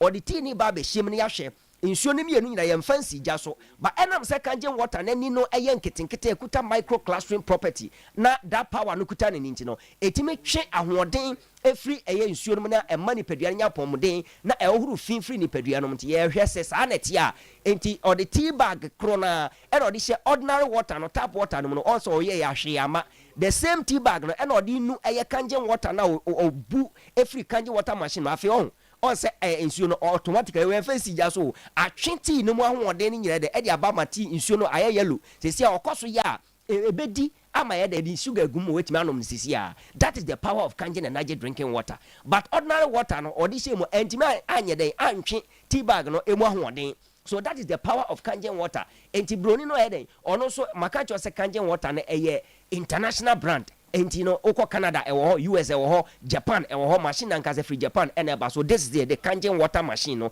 ene wo so no enti o ye de o panche se bi o per 7.5 no so per 8.5 a eno na we produce no ene we wi a no de no the tea bag no ai de atum na nsuo ya fancy just no enam se nsuo no eye nsuo different water all together ninti no onya the tea bag no crash ma na ahase etwe emu ahoden wabra onye den on fancy just cry nti sa onum kangen water on say nsuo mie na wasi waso ade esi wo ya wo hwi ye kasafo ani hwa obeka se nsuo bia ye nsuo but oye experiment na ma wo say nsuo bia nye nsuo sa kangen water ne danso eno nkwa odi tea bag ni shemu no ye fancy just on say the ordinary water no odi obesa de ahyem sisi a na wahwe obo say odi ahyema ahwe say or drop no ahwe say ebetwe tea no ahoden no a now so we enam say eye regular water na ye ordinary water ni ntino entumi ntwe tea bag no ahoden ba kanje water hwe ye fancy just so the same tea bag no afi on say atwe mo ahoden afi de ensuo na ni ada ne yellow a etwe tea no ahoden this is the power of kangen energy drinking water we oyoba ye move to the next video and na oyeden ye share the ono so we su another man ono so kangen water no en esio na ya twe ho kee no that is kangen water we no I just wish say benya sound from this very video very short and so share we no a on say oye experiment the ensure na one in the left side no a different water and a regular water and no ntima antwe tea bag no mo hoden but the one right side na ye kangen water no straight up or this shame na oye dey all dropping no automatically no I dey atwe emu hoden no nti obi onom kangen water no this is what the water does for the body the ensure ni yema oni pedua no that is why kangen water na ye kan micro clustering na me di manoka ne say ya nemum broni no ordinary kan opeso de na ninsu ye den ehwe enu na experiment we no oye ama wankasa odu ani ai den etimi ehun so this is kangen water enye nsuo bi akeke eye nsuo a ye nom de nanso eye nsu papa afa fidie pam technology na ye dia ye ne modern technology straight from Japan eno nti bomone na frɛ numbers ne sisi a place your order na wo so nya wo de na nsu a wo nom no sa wo nya nom kangen water obeka so o minum nsu pa na mo nom kangen water bon so e bia de wo nom ne ye de but kangen water no danso frɛ sisi a numbers ne nie frɛ on 0241 44 0241 44 91 91 91 91 0241 0241 44 44 91 91 91 91 and after 050 050 73 73 79 79 474 474 numbers yi nyina ofra e wo WhatsApp obetimi so send message ebeba na yegu so demonstrate the kangen water etumi ye a emansuo no edanso one alkaline water ya demonstrate any a the micro clustering ability of the water afi esan wo property bi e friend antioxidant enti odi nsuo no ehye ORP meter mo na o test ya obo se be read negative figures nsuo biara acid wo mo no o test odi ORP meter e test ya e be read positive figures enti this is another experiment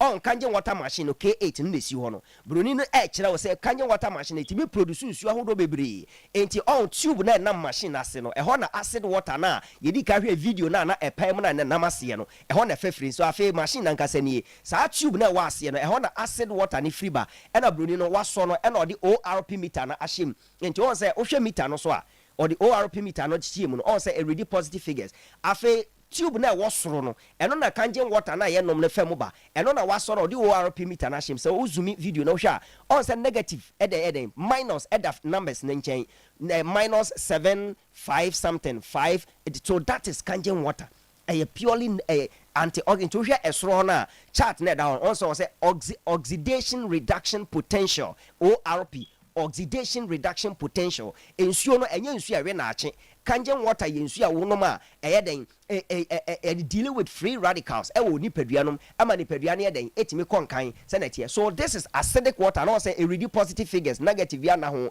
eno ne ena ode ne nsa e kire so because kangen water machine no utimi di produce acidic water eno ye nom ye de ade wo fie ye de paper glasses ho kitchen and afin so washroom cleaning ni ade but de ye nom no oh, so that is the negative, positive figures, the acidic water. No?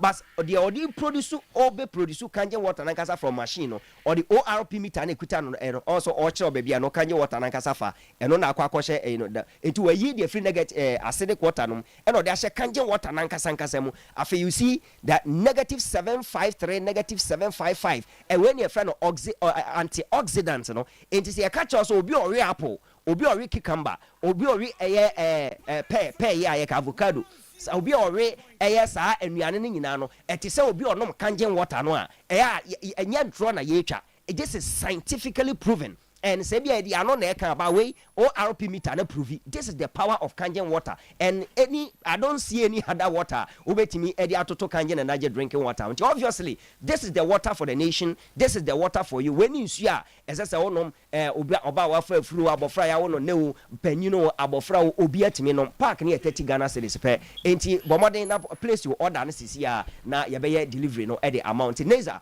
e be boy with the numbers na etiefo etimi afa wow and I no probably from 0241 0241 44 44 91 91 91 91 0241 0241 44 44 91 91 91 91 and I feel 050 050 73 73 79 79 474 474 050 050 73 73 79 79 474 474 now let's active on WhatsApp in TBA or sharing live on Facebook or amanone opɛ sɛ ɔmfa bi anaasɛ ɔnto bi ma wade hyia ɔmo Ghana hanom sɛ ya ɛkwan da hɔnom na no pɛ ya wobɛtumi afrɛ yɛyɛ free delivery nti menka sɛ oh baabi a mewɔ da bi baabi a wɔ bia yɛma o nationwide delivery na wɔn so wetimi ne yɛn adi dwuma okay Steve ebɛdase enti basa ne yɛbɛsɛ hyia mo yɛbɛsɛ hyia nyame yɛ adom a yɛbɛsɛ so chef deɛ me se enche mepe contract bia ma manage the voice ho papa ese ozai Zade kanje voenzo ne nini ogina vienzam na de kanje ho no be ko pochi ni fi baby na nse ho era me se nya ho no be no baby ne ko pochi no yes ma be pochi na so wunya radio abaye me radio da do away manage bi sa ya djuma honom na me me service me radio da steam di woni also for GBC yeah ɛhɔ na me so me fa ye there was a mid morning bi say bo apa ɛsɛ me hyɛ da no di nkɔmmɔ yes nya radio ne yɛ why ɛsɛ me hyɛ da no di nkɔmmɔ na voice we no ɛnyɛ voice ɛsɛ ɔde tena fie so ɔte me jase nti yɛbɛdi nkɔmmɔ wɔ akyiri na yahwɛ deɛ bɛtumi ayɛ why okay that's right all right stibo yɛ that's na yɛbɛsɛ ahyia okay yɛbɛda kangyemfo ase kangyen enagic drinking water ɛna yɛte ɔmo ɛnka na nɔpɛ yi ayɛ ne ɔmo ɛdi nkɔmmɔ sɛdeɛ memenda biara no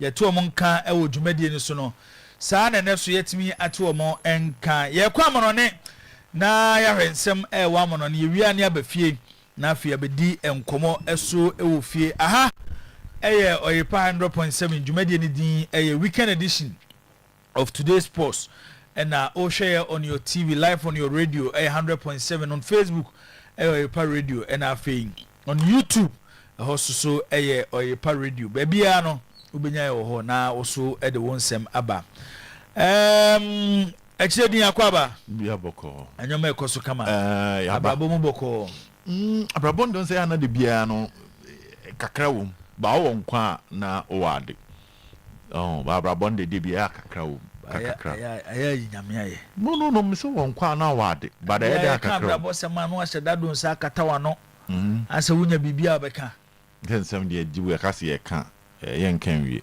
ɛyɛ de nyame aye wɔ na ɛyɛ o nyame aye bi sɛ nnwuma wo bie ka ho ɛna beto mani mu sɛ wasa bie ba ko aka wɔn sɛ ɛy akyire ni international ɛhɔ dada na afei ne aka yɛ ho afei ne aka jibo akyire di jibo boys dey show boys nso mu hia o future finance minister nso mu hia ma wei mu hia one on one interview ɛwei studio nti ɛsɛ ɔmo sɛ mo do ano aba 24th of December America Aduma 2026 ebeye sa interview no 24th December no problem me dey me timi atwe obi 3 years for interview then me no when it comes to interview na ho yenya time ebeye sa interview more time pa ma interview ya be kama ya be kama ma say edadin there oh why not strikers exclusive so the din there I am nim dey tia on ka ho asem ma hand over there ma ayi no be so ka ho omo na is your omo dia be so ka ho asem it's very necessary hey okay bike is so fast so free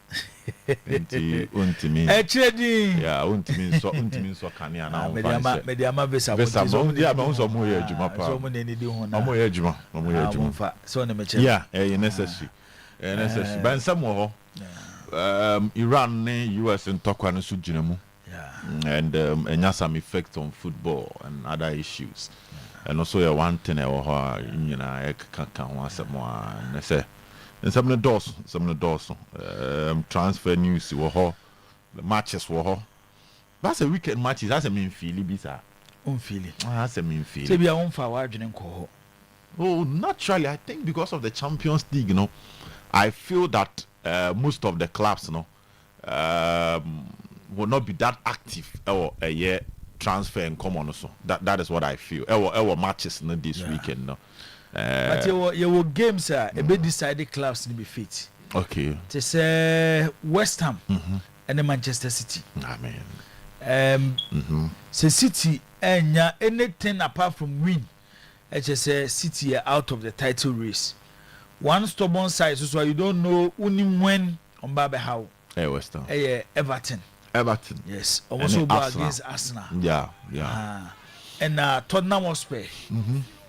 So and sensibly to two of me and the Tottenham come here say relegation club it of course I'm on a pay reports club I say Mohamed Kudus and Javi Simons they are two omo agents and him say omo do Tottenham there but say Tottenham be relegation am makobo championship mu there Emma so until omo starting pay teams and for more about 15 first team players or Tottenham Hotspur and April.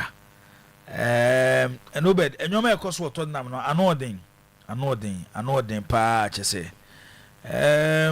Eugene now they are even contemplating what sacking a year.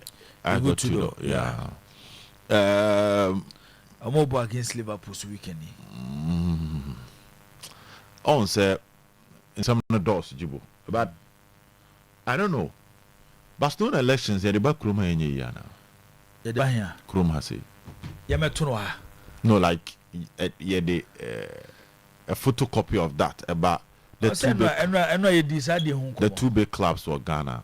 I think Kotoko should try that. If they have, say it's a board now, after the board conversation, even if there is a board, Crescent come here, elections to know who the CEO will be. Bibisa, nanke be the Fabu census at Tuaban. I think that it will change a lot for Kotoko because me share arguments, data, statistics. More elections now, nothing. They say Mathieu Aleman in Deco in terms of recruitment is also one major conversation at that. The Barca fans have paid the return of Pep Guardiola. And your mom believes that Salimani or Victor Font camp. Yeah, Font camp. So now Atletico Madrid. Yeah. But also you start here Jumano with Laporta. Yeah. And Fruama Deco be take over. So comparison in cost in terms of players, Alemani are turning players at Deco. The amount of money Barcelona invested, the returns in terms of their performance on the field, and also in terms of Barcelona creator what they had in return. And cry then the Hansi Flick Pep Guardiola conversation is also ongoing.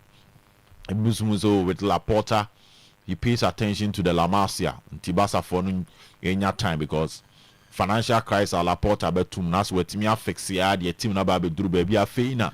One lay down the foundation and is about to enjoy. In some of the doors, and when I listen to the arguments both parties put in debate, open debate where they are expressing their opinion with promises. They count as a Victor Font, say Messi Beba, or say Ellen Haaland, or be trying to be fan free Manchester City, and also the Pep Beba. Also the Nyoma and so the two Jano. And now he's trying to say that if he gets Pep, he can get Haaland. And also the amount of money then he said, when you analyze Barcelona, they clearly need a proper center forward. Barca here center forward that also babi jine jumenum like the Luis Suarez ko Barca ebenya Robert Lewandowski obeye But say social Robert Lewandowski ejane dum. He's not a player you can trust. 38 years. Looking at the number of competitive matches at Barcelona was all born. So clearly you need to manage him. And don't forget, say injury scratch me boom. You're not there. The last season one or so Barcelona need a long-term center forward. And no Font at the Haaland common neighbor. And on paper, anybody will laugh to get a coach like Ellen Haaland.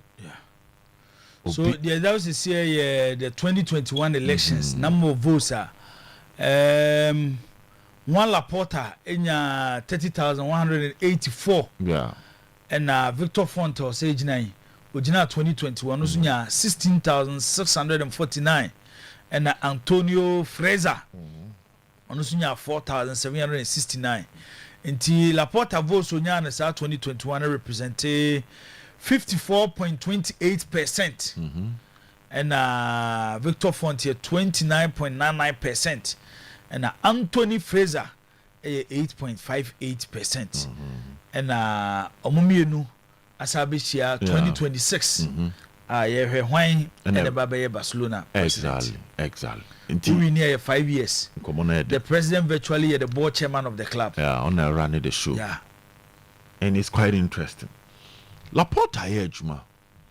But the Juma never saw about is a different conversation. We have players like Laporta, Beto, yeah, Jibo. Things are transformed Barcelona.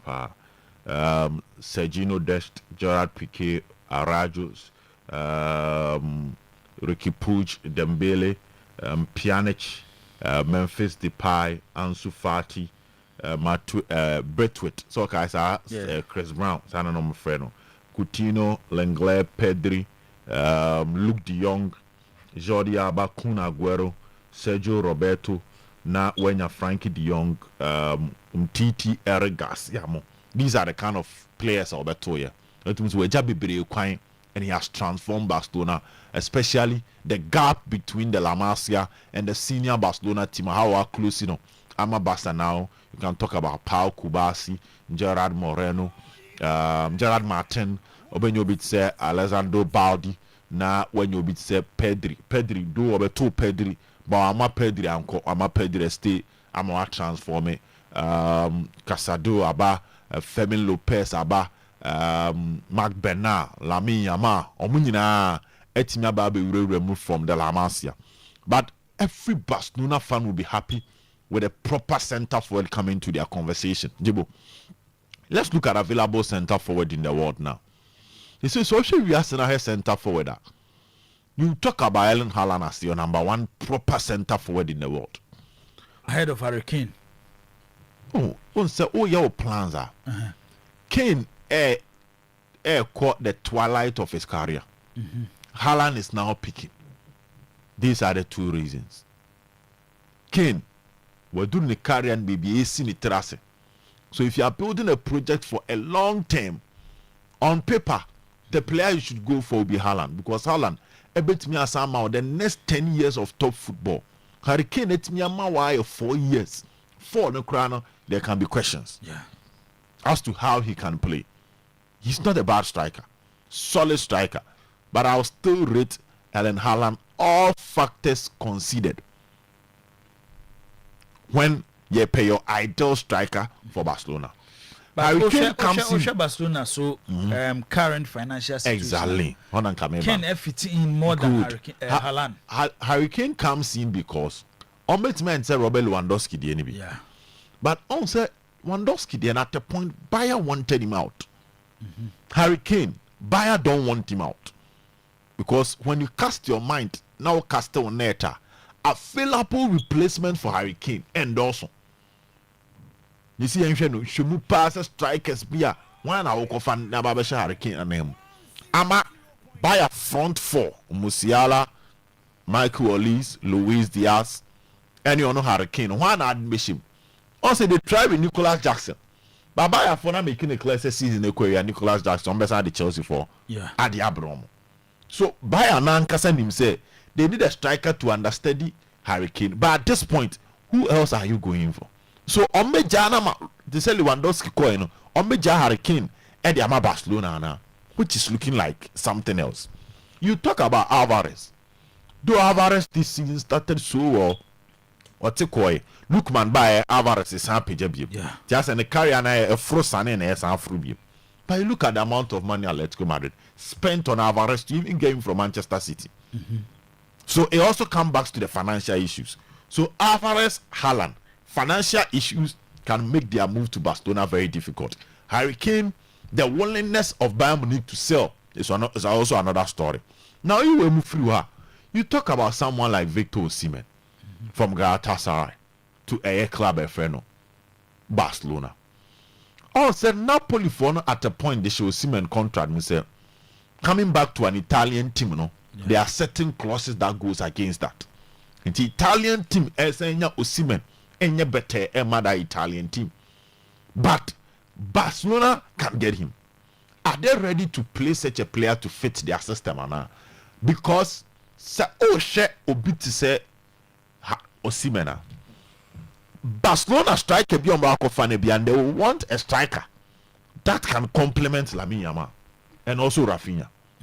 Osimhen is the type of center forward that the game should evolve around him. Unless he's going to adapt at Barcelona. Osimhen is our center forward now. Kenny Jenima arrows me na air point yaban. But Barcelona is fortunate enough to have a winger. Sometimes the game should even evolve around him. Whilst one striker and DNF the sacrifice work. So what check Suarez? Liverpool.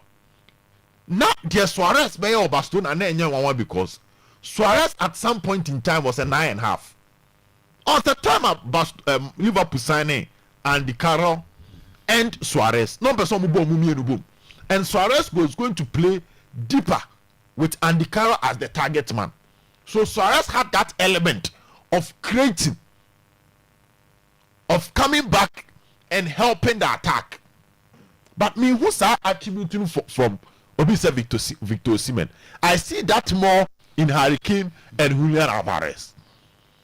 Sana komona kwakwe. Nti someone they be interested. But Haaland the any Jibu me more as a promise. Say bet me will be a different story. They can get Pep Guardiola because clearly Usha Pep the reaction it looks like City or okay with whatever is happening at City. So you can get him because I think Pep after City a bit me Pep be about 1 year be no agenda home kakra. Don't say he has always been saying he will have to coach a national team. Obe coaching national team. But then you want to say be obet me akotene fie be 1 year to say then a club kotena if you decide so kwa I'll be South but for project team. Pep can decide to do that. So getting Pep back to Barcelona will not be a big deal. And then next chance flick job Barcelona. The Akakoyo Barcelona most teams will be on his door knocking so Mrambe Juma mom. Say imagine say Enrique be a free PSG. Hansi Flick can easily be the manager of PSG and the materials is there. He will have to coach a team like that. United if a coach say Pep Guardiola free City will have to get a coach. Even at this point, Chelsea is not convinced with Liam Rosinua. Yeshem Komonumuya. Oba Eye Liverpool. Slot Tikeka. So for coaching there, the opportunity is there for Hansi Flick. So getting Pep based on the Victor Font, any argument, is a possibility. But Haaland, and I'm going to say about it. So, you better how Barcelona more elections never call. And you better how Barcelona transfer never call. And Yami Aduma in the summer in the remaining a year conversation. Barcelona surveyor, young for Barca win. No matter what you say, I see Barcelona rotating their squad. But even in the face of rotation, I still believe in Barcelona. Jibo, Barca for no more Kwalani Biom Tium Bridge, the more Champions League, Zai right back on the bar, Xavi be on the bar right back on solid player. Atom say clearly the potential is huge. I'm sure so be using in some of these matches. So I see Barcelona winning. Madrid against Elche. Jibo, Madrid have no other excuse than to dismantle. On the league, Madrid that's who more. They must try and close the points gap to Ibiabe 2B once they wait for the El Clasico.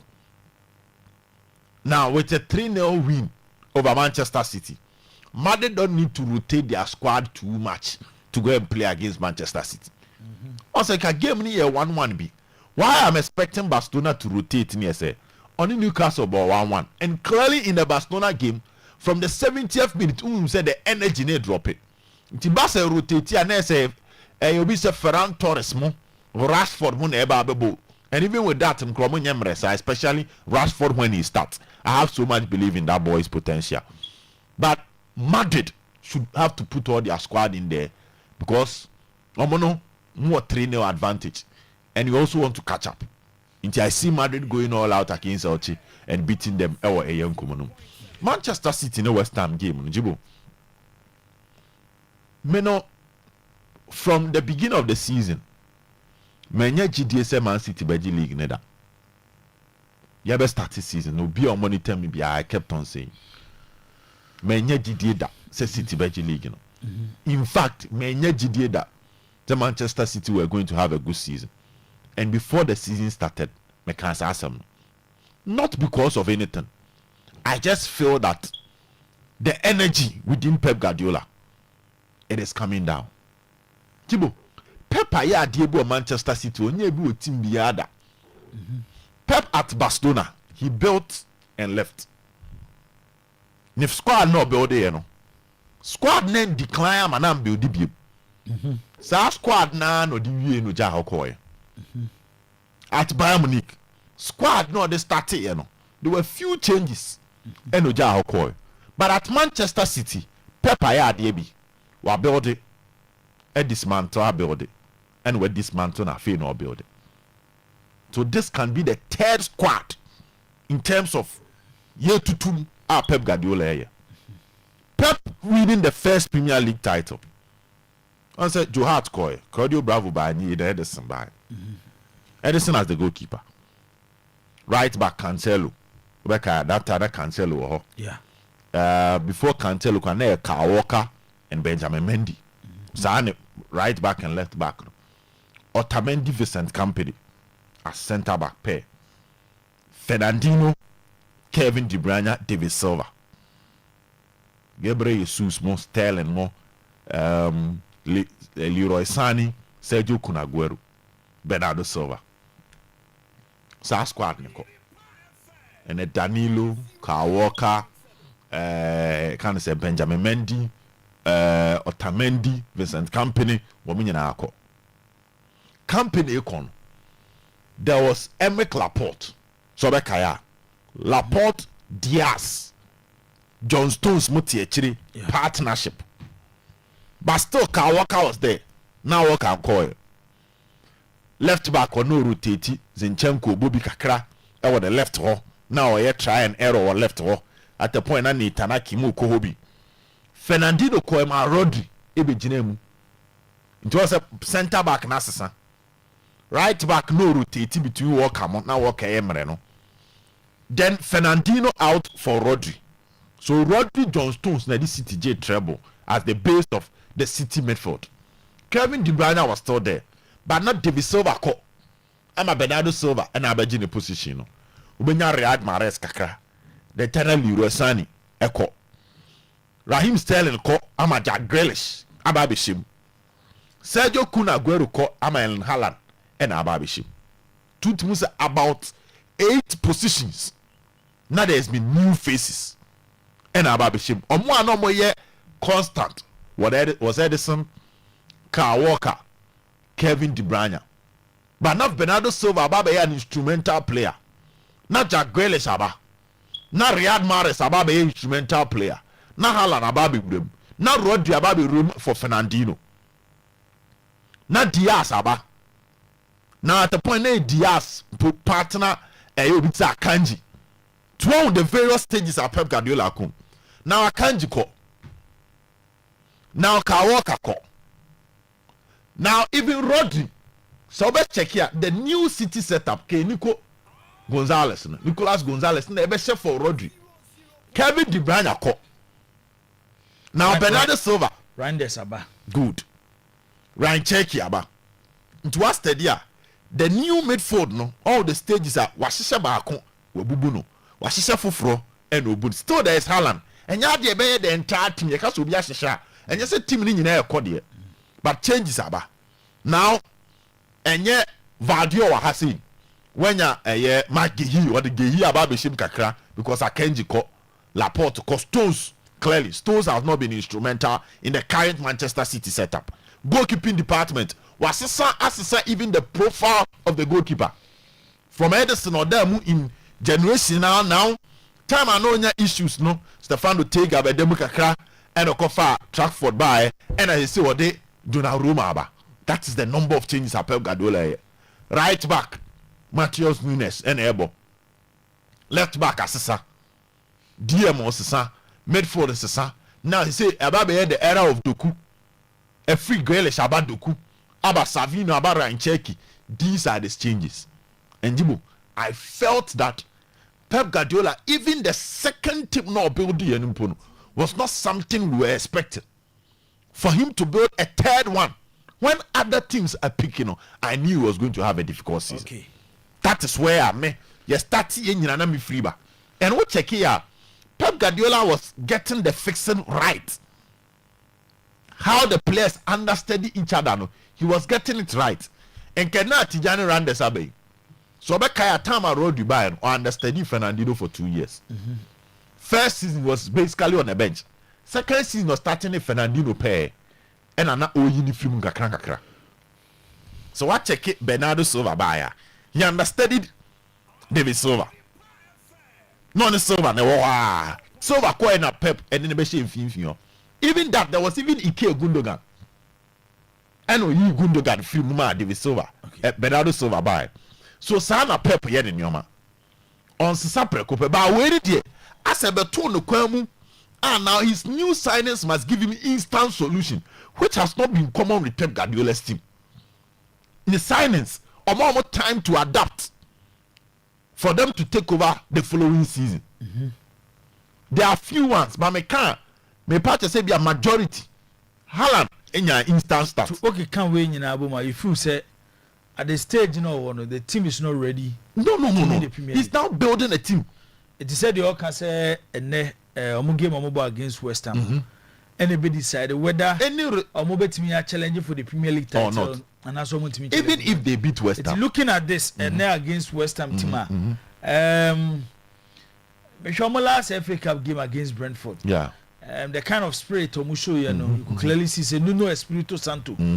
So yes, and share down court he said you're more pen or no, but some improvement. Yeah, of course, there's improvement. But they make and say even if and I see I'll go in for a win or draw for Manchester City. A win or draw. Yeah, they still have a chance of winning. But too much is enough. But maybe when they say even after this, the new squad now building no, intimi hit stage no pay for them to surprise the world. Send enough first a free match kwa City foot me boje mu akono. This squad don't have that material to do. And then you soon say we been in last season with City. Then probably you will stay to benefit from the squad. Because we might go through 2 seasons of building. Until next season was the City and yes so much building. The players have settled. Until next season we won't run this year. Next season we will run check here. Also the next season Doku Semenyo or Fe na obe hu omu ye. So you can also decide that Semejawa Kopadi I can stay and enjoy from how I built my team. Chelsea Newcastle. Quick one. Jibo, what a match it will be. I have my doubt with Newcastle and then no pay me Benjamin. I'm like, Newcastle team, you the high intensity ni beti nyakwa ko jinam. I was Stamford Bridge ana. Barcelona. Yeah, that's the question I'm asking myself. I mean, yeah, that's my. You know, my culture. No, almost season. You know, there are games almost you're closer to winning. Normally, yeah. There are games almost have a Newcastle cut off. I think this match will beat me. I say Liam Rossini and who say Liam Rossini. You say or your content creator. No. Oh yeah. Mikel Oyerepa. I mean. Sometimes you go overboard with some of the reaction. Let me see him say 3-goal margin against PSG Mpono and man automatic qualification. Chelsea for Nintia 7 years. Say Chelsea share PSG 3-0 krana among qualify. 3-0. Still among qualify. I say aggregates no. This is a question. Almost 4-1 among qualify. They need a 4-goal margin within 90 minutes to get automatic qualification. A 3-goal margin, the game no call extra. And BBNC are call penalties. That is how tough the hurdle is. And do you remember the last time a team be in a back? On say there is difference between Jibu. Me no ball once. Na tia fa so na me hyew ene me no bo home and away se me no bo home and away na me the results be ba me strategy am ba no e different from say open for the yambo na me hyew people might not understand because say the same 90 minutes there be you say obi a show 1-0 na oba home your game strategy is different from a one-off match. One-off match you to me 2 no abi you to me 2 no abi you to me 2 no abi. And one of match or so 1-0 you can decide to attack say okote but say nipa no what 3-goal advantage I said one still want attack you. I hope you understand the difference. By a one of match na say 1-0 say some attack na me say me gina kire na ye the 1-0 no point say qualify. Yeah, so that is the difference. It's the insunsan na match insunsan na bon say Chelsea now have to Newcastle put Camp Nou good Akoba against Barcelona. Good. Arturo Vidal our boy El Barcelona pense Newcastle Eco Stadium even in their history as a football club omunyo opportunity more was our stadium. Teams no mo call Camp Nou konya resource on Champions League night no was Newcastle mon count. Of course, yeah, I mean. And Newcastle so concentrate on the game no. Than so go share Wednesday on Barcelona do benya. Some catch us a Barca would rotate their squad. Yeah. Because the intensity of the ball Newcastle any matches from abundance and they can't repeat that intensity. And so much before Newcastle. The effect of parameters and I'm the amount regards to Chelsea ni PSG DNA down here say Chelsea now have to put all their arsenal in this game. And some of them could see a good match with him. I want Newcastle. Yes. because almost a Chelsea to win PSG. Chances of qualifying against PSG in what form, and two, for them to even have the motivation to qualify against Newcastle, they need to send a warning. To qualify against PSG, they need to send a warning to Newcastle. You know, it's a Americans what you see here. Say Chelsea supporters, AGDB sorry. I'm a playing body in miracle be here. Newcastle match na count. Mate, should Newcastle beat Chelsea today? Mentally, psychologically, Chelsea will start conceding defeat before the PSG game. Me da say Chelsea massive advantage. Advantage Chelsea. Advantage Chelsea against Newcastle. Gobi. I'm interested. Danger man say only baba isa because of material and no kasa na yente so kakra mamo. So the be mo benya hoden de etwa ni nyina say mo hwe ni mu se nyame yadom afiada na yini be pie. Yeah. Say pie dia na say no ano no. It depends. The almost started first no. If the madman Wednesday omo be hwe bosom no. Ukwade di enemy. Wednesday will be almost 29th day. Okay. Nti omo hu bosom no on Wednesday it means omo betimi abompaye. Na say no munya hu dia munyina dia so. David. Un say faster no komshani Twitter two fools. They say obebe hu no waka no wate. No wagine di no wa start. Okay. And what to say the one the campaign say ube follow local sighting because of time frame ni you know. Nti say Ghana dey your national chief imam I no na buy no a deal. Nti me for example because I'm in Ghana me follow national chief imam. Oh okay. Yeah, follow national chief imam no. Yeah, they started on Thursday no.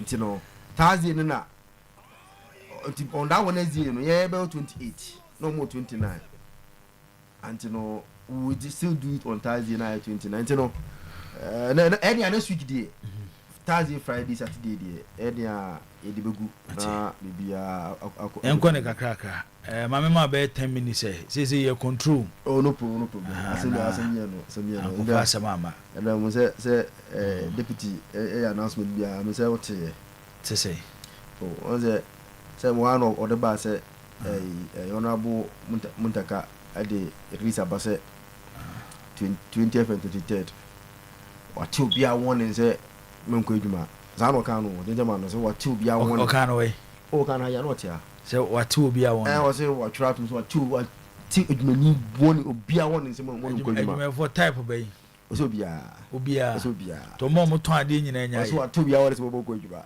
Muntaka Jibo Zach Italy is interesting kakra na dem ma Italy is interesting kakra ne Jibo Como story no then we come back to Milan Lazio. The Lazio story so is an interesting one. Jibo Lazio was to Milan na me ad watch na yeah, the mass game we know the story interesting one say Lazio for no for Santana or money in jail present the Claudio Lotito ho and omo serious protest against Claudio Lotito say omo peno and na say protest the omo nko omo last home game omo share so 2-1 but omo do 2000 po and ko tina on say omo kwa hwe Lazio and it's a solo now omo say even though they are not happy with Lotito, more problems with him. By the match, they are going to protest not on chain. Oh, China 745. China, omo that on chain. Omunya airco Olympico, I support Lazio. Omuya, not protest not also because how much we it's important to them to know protest no omo that on chain. Team Kessia be fi ntezum behibi. Until Moja protest no. Tomu wa ko Milan. Milan Kessia. Oh, say a team Kessia o Italy no. Team Kessia pa no. Say Inter ko Moja protest no. Jibo, that is the problem over there. This season, Milan and lose any away game in the Italian Serie A. Now, Italy when the only game they've lost on the road no against Lazio in the Coppa Italia. They lost 1-0 or Stadio Olimpico. But in the Serie A they've won 9 on the road and about draw 5. So no defeat on the road for Milan. Serie A anymore. And then I set the stage for this fixture. Milan every need almost 2 games in the Italian Serie A. Near the a yabam game only. Milan since September every need 3 into us. Since September. Or we need 2 at the 3rd game no and so about draw. No come back. Or we need 2 at the 3rd game about draw. And since September, Milan are yet to win 3 in a row. Already they've won 2 in a row.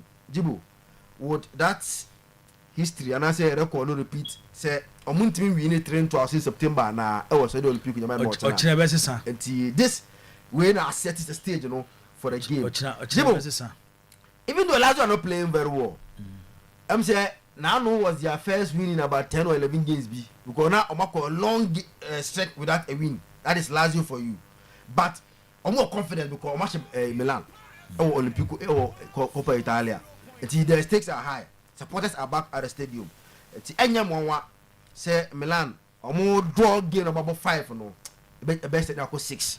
Na March 19 a draw. It was Stadio Olimpico. Na dia. Oh, na zimu some in carbon. Oh, are be me kasa out. Biati.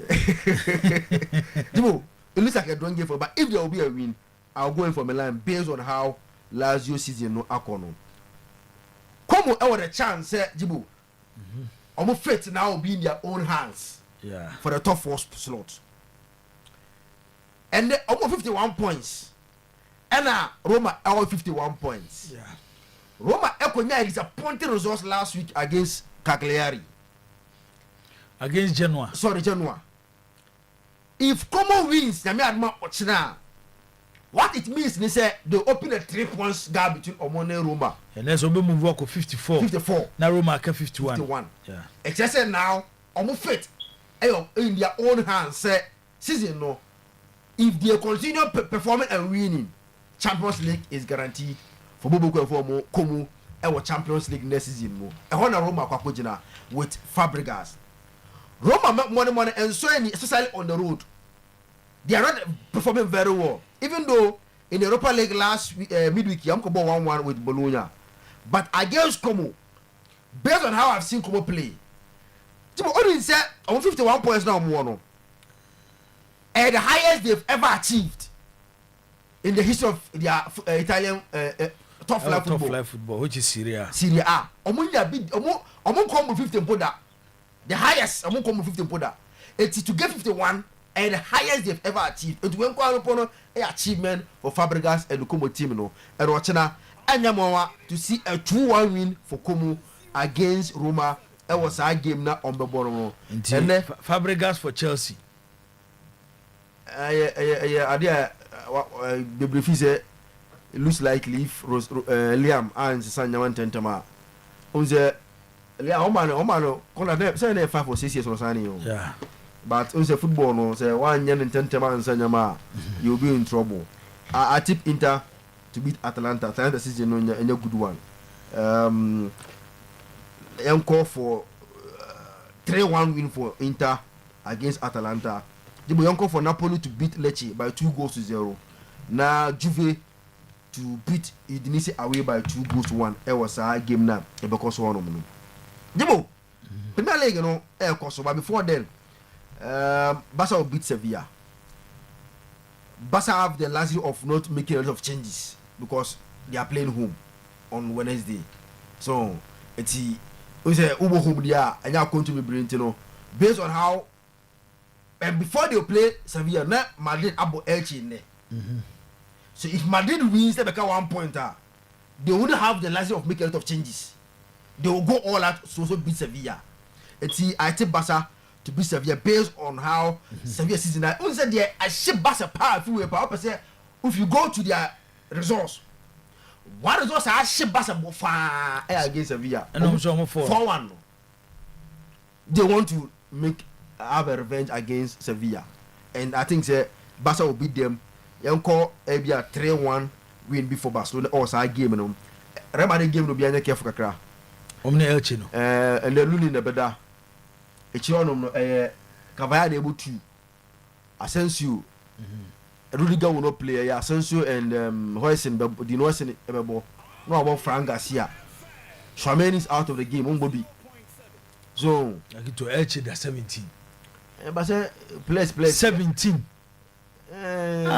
Zakito so place no moment me so no so there na okay one thing so they say teams na ebebo Champions League Tuesday and Wednesday no I had a do time be say after playing no more first leg games interval near 1 week you know I had a league she finfia nya ba ku bienu bi o surprise here then na hu say Real Madrid nana me I don't want look at say team question Madrid so it's a city more look at say team question Madrid so but even though they are missing play but I still believe that they beat match about in Premier League na inwe Jibo as I game ready o omni Everton dey papa ne dey onim say boy Emirates no mo no boy my graphic since David Moyes omo appointing no 2024 January only Arsenal and more points away than David Moyes in the Premier League Sisubi na maintain ye since Everton appointed David Moyes January 2024 if Fibra Everton yi David Moyes as omo coach Osi Daniel Dabai near January 2024 okay only Arsenal say yeah away a league game and they have more points than Everton in the Premier League okay into share screen is why coach ne David Moyes into the emphasis is on David Moyes yes from that period no team bia what Premier League in Mubia no from that period no the points away Arsenal in the 48 since Everton appointed David Moyes and Everton in the 41 points so Echira was said Everton away performance I was sure in the Premier League they've lost just one away game in their last 10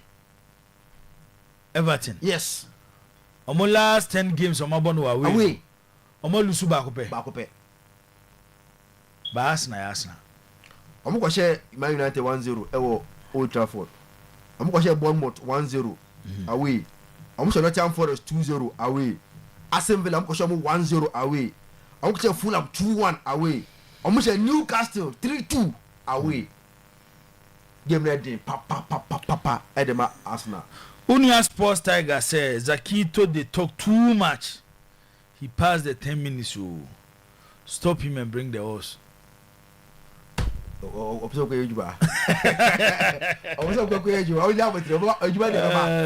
Tiger Hot FM on the host of a host Hot FM Accra Sports Koso na boy adwuma adu anɔpa anɔpa na metie no am sɛ o kagye gum so adwuma no wasua ne ye yɛnkɔ Jibo draw Everton Arsenal draw Arsenal be winning with a slim margin no more of a drawing game draw okay pa ba ku bi na yɛnkɔ Chelsea about Newcastle na obedi cast BC and there as omani bako Newcastle game no more than to pay attention to the PSG game because Champions League we feel more sa Newcastle game when they more the chance to go back to Champions League next season because league table now baby have they no end now they are trailing United 3 points United air watch now if they win today they are back don't forget Liverpool relatively an easy game to play easy because Tottenham boys no munye pre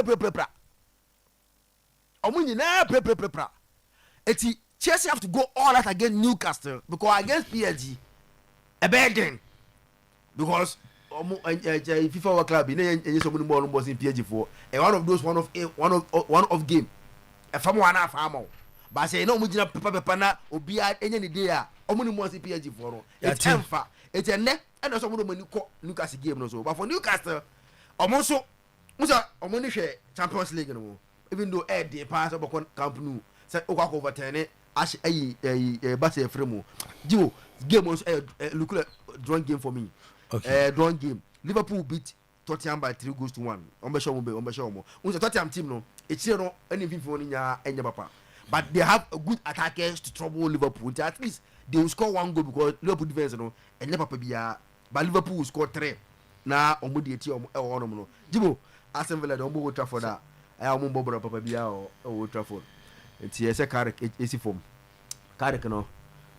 Me say after Arsenal ne City no. United and Bobo Papa Bia. Akoya la na omodi ashe. Ejawajo na ma last week no. Egwajigu Newcastle. And then Echna ese Carrick and in Mountain AC form. Na omo eye Aston Villa nwejuma. Aston Villa are not a good travelers at Old Trafford. Jibo. You go for United to win by 3-1 against Aston Villa or Old Trafford. Medase Alhassan Said Kofi Zakito ewo ensem a we room say every room ewo amono ne sasuna say obed. Medase osi good morning, I'm Fala from Sankore, just enjoying your discussion. Okay, yeda say Fala Edifri Sankore ene de abba. But for me who say your good friend ya Osankide. Yeah, the message by now. Message is in the door so. In terms of Bafa Sus, I find you. Ya Osankide. Joseph Eso Edifri, or say I'm heavy D. Okay. Zakito always predict against Arsenal, but I'm assuring him Arsenal will beat Everton. Difference 2 goals this evening. And no, a heavy D. Ena ode sa message we ede aba Osankide o message na fahen ya Osankide. Watching the show from Ofanko Barrier. My name is Melvin. Okay, Melvin here da say also share a show no Osankide message na osi emfa won mama for nyesa dia. Okay, Osankide say good morning. I think the investors should be careful with all the teams who have Champions League matches ahead of them because they can cause upset in their games. This is my humble advice. I wish Asante Kotoko and Manchester United all the best of luck in football. Jao Osankide Edifi Taifa and the day Abakofi Ajima say good morning, watching you live inside Pig Farm, Accra. Okay, yeah, that's it. Crazy was watching live from Akoko. Mohazo folks should use the break to prepare well for next week. Okay, and also there our day Abba and no Asare Prince or say Jibo, don't you think all radio stations should ignore political shows to replace it with sports and other shows that will help the youth to create our own jobs? Since the politicians has decided not to develop our country, it's better to make them irrelevant to let them start working. If you people show us more about other leagues, can we bet and win more money on? We can bet and win more money on our own. And no, Asare Prince, SUDA, our day Abanono. Adriana Basint, or say from Belgium, Adriana Banono, or say, hey, Oyerepa passports, advert in Guanyamensa, foreign 2 hours, advert 30 minutes, look at 30 minutes, Ubia 5 minutes, 5 minutes, Yencheno, sa. Okay, honestly, they have no. Okay. Kwame Adumakun here from Ashtown. Kwame Yadase. So I join here on the show. Okay, Danger Man. You refie na de wofi no. Fagu oma na afi. Ye me biem na ye hwese de fie so enwoma esi eko. Well, unim say Adriana message no de buy no ho. It appears say it represents the views of many of our listeners in the diaspora. Now, they are interested in we find ourselves in a certain conundrum. A conundrum because, in as much as we want to satisfy our listeners in the diaspora, your business is no partners, your business partners, no more Ghana. And most of our listeners here, and super so but I'm on name some more. TVS 7 million. Enti Adriana ba as I say a balance too no. Yeah, when 7 million na. So on say it. Whilst you know more diaspora person mo in some course of Ghana ha. ɛfa ɔmo clubs ho no ɔmo mo ha nso so pɛ sɛ ɔmo te nsɛm a ɛso so fa ɔmo so ɔmo clubs ho wɔ amanɔne ti yɛn no we are in a fix, we are in between.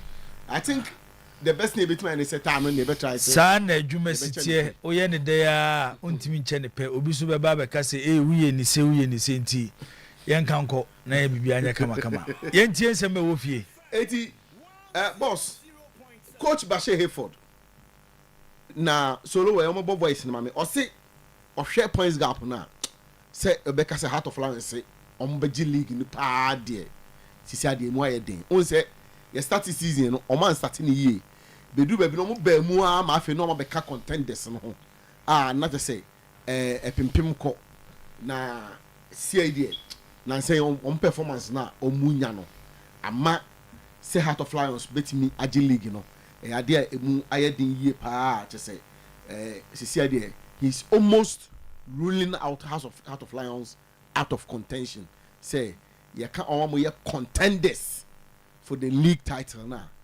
come here say Heart of Lions etimi ka nanka solo ba be voice ma me nanka me wasem bia kan pese me de ka ho because information bia ye picking it say boss MCC kasam aye den kakra e Lions ama esi omadidie mu no namu kra no ase emu aye den kakra fine na so no penyina no guso a on the obo adwuma with the experience in the expertise in it no what me hold do fort no ama Lions encrambo ye enti solo fameko pando na enkotie coach Bashir Hayford enti no coach Bashir Hayford nsem a ono so kakra o de atodwa no na sem ni nyina ne say Heart of Lions de CCA de se na keka kon de league no omo nka ho Baby, I want to hold that second. The name of the Dia Bagan. Point to me more. Saying, yeah, you be any auto support. But I can match it to me. And moon is 7 a year. And not just a year, but it's a very tall and difficult situation because you are weak forward. A weak forward of the Ghana who they don't have a mineral or director. So, initially, I'm for me and leave so, but the boy I'm say that one scientifically we were at our peak in the last season, the second. And here the boy, you know, your last match against the Leash or Abraham. You know, Coach Bashir Hayford na some small technical hitch, you know, amount for and fight about boss. Information I pick actually say Coach Masood Didi Dramani actually has in penny for no, particularly the new MD no say currently say you can ask me ya has a full squad na no and your squad that you dey omo challenge for bibia eye on say already they are out of the FA Cup league no edu ba bia na ase has etimi awuramu kakra edu ba bia na ase has ye free say see you kra no technically House of Folk are not entirely out of the league contention but our squad no had the remaining 9 matches na aka no a say bia ye enter into the home stretch no has make say omo betimi ayire omo gidigidi amass enough points na bi omo da G league ne de or the current squad na eno de em say ahoden no e wo form a eno no ama of boss information e pick one be na dombo te nya adwene say wo ka say so say dombo to de obo didi aba so wa ya ade o yeah and no say has kura the best players in the league but did you see the players any players obetimi dey achieve the no person achieve in that case then the contrary opinions will be the soccer on in nya media atum say em say e bia did don bote players no a kasolo be pe don bote sa na yin dey na kwati do kan no I just suppose na ka yetimi e dey ahwe say eti say but say wutie coach Didi Dramani nkoma oni MD no ko di ye no dia o say wiki mu an e baba amane say mpanifo na ka kire ne say onfia se mfa na ninkan kan no he say obenya particularly good strikers e dey be beef up the squad on next season because see here dey omo hope say by the time you new season no monya red hand sika no atua di ama no so that the transfer ban will be lifted. Yentie Benadombo Teddy and I Fanto Masudi Dramani.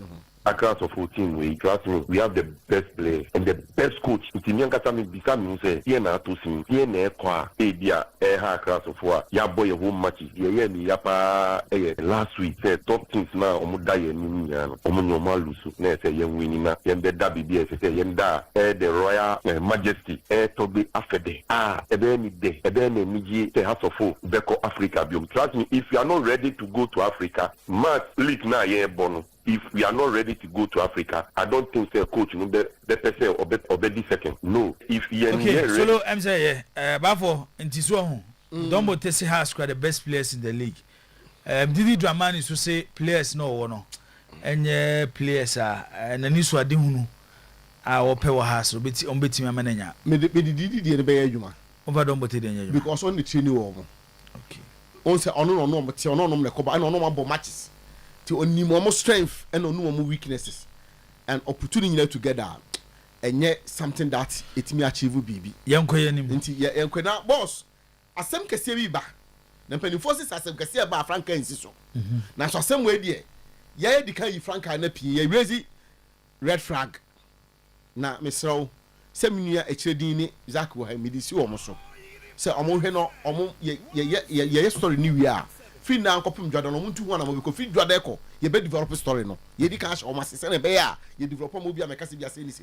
Yes, Bernard Somoa number 2 is in the offing.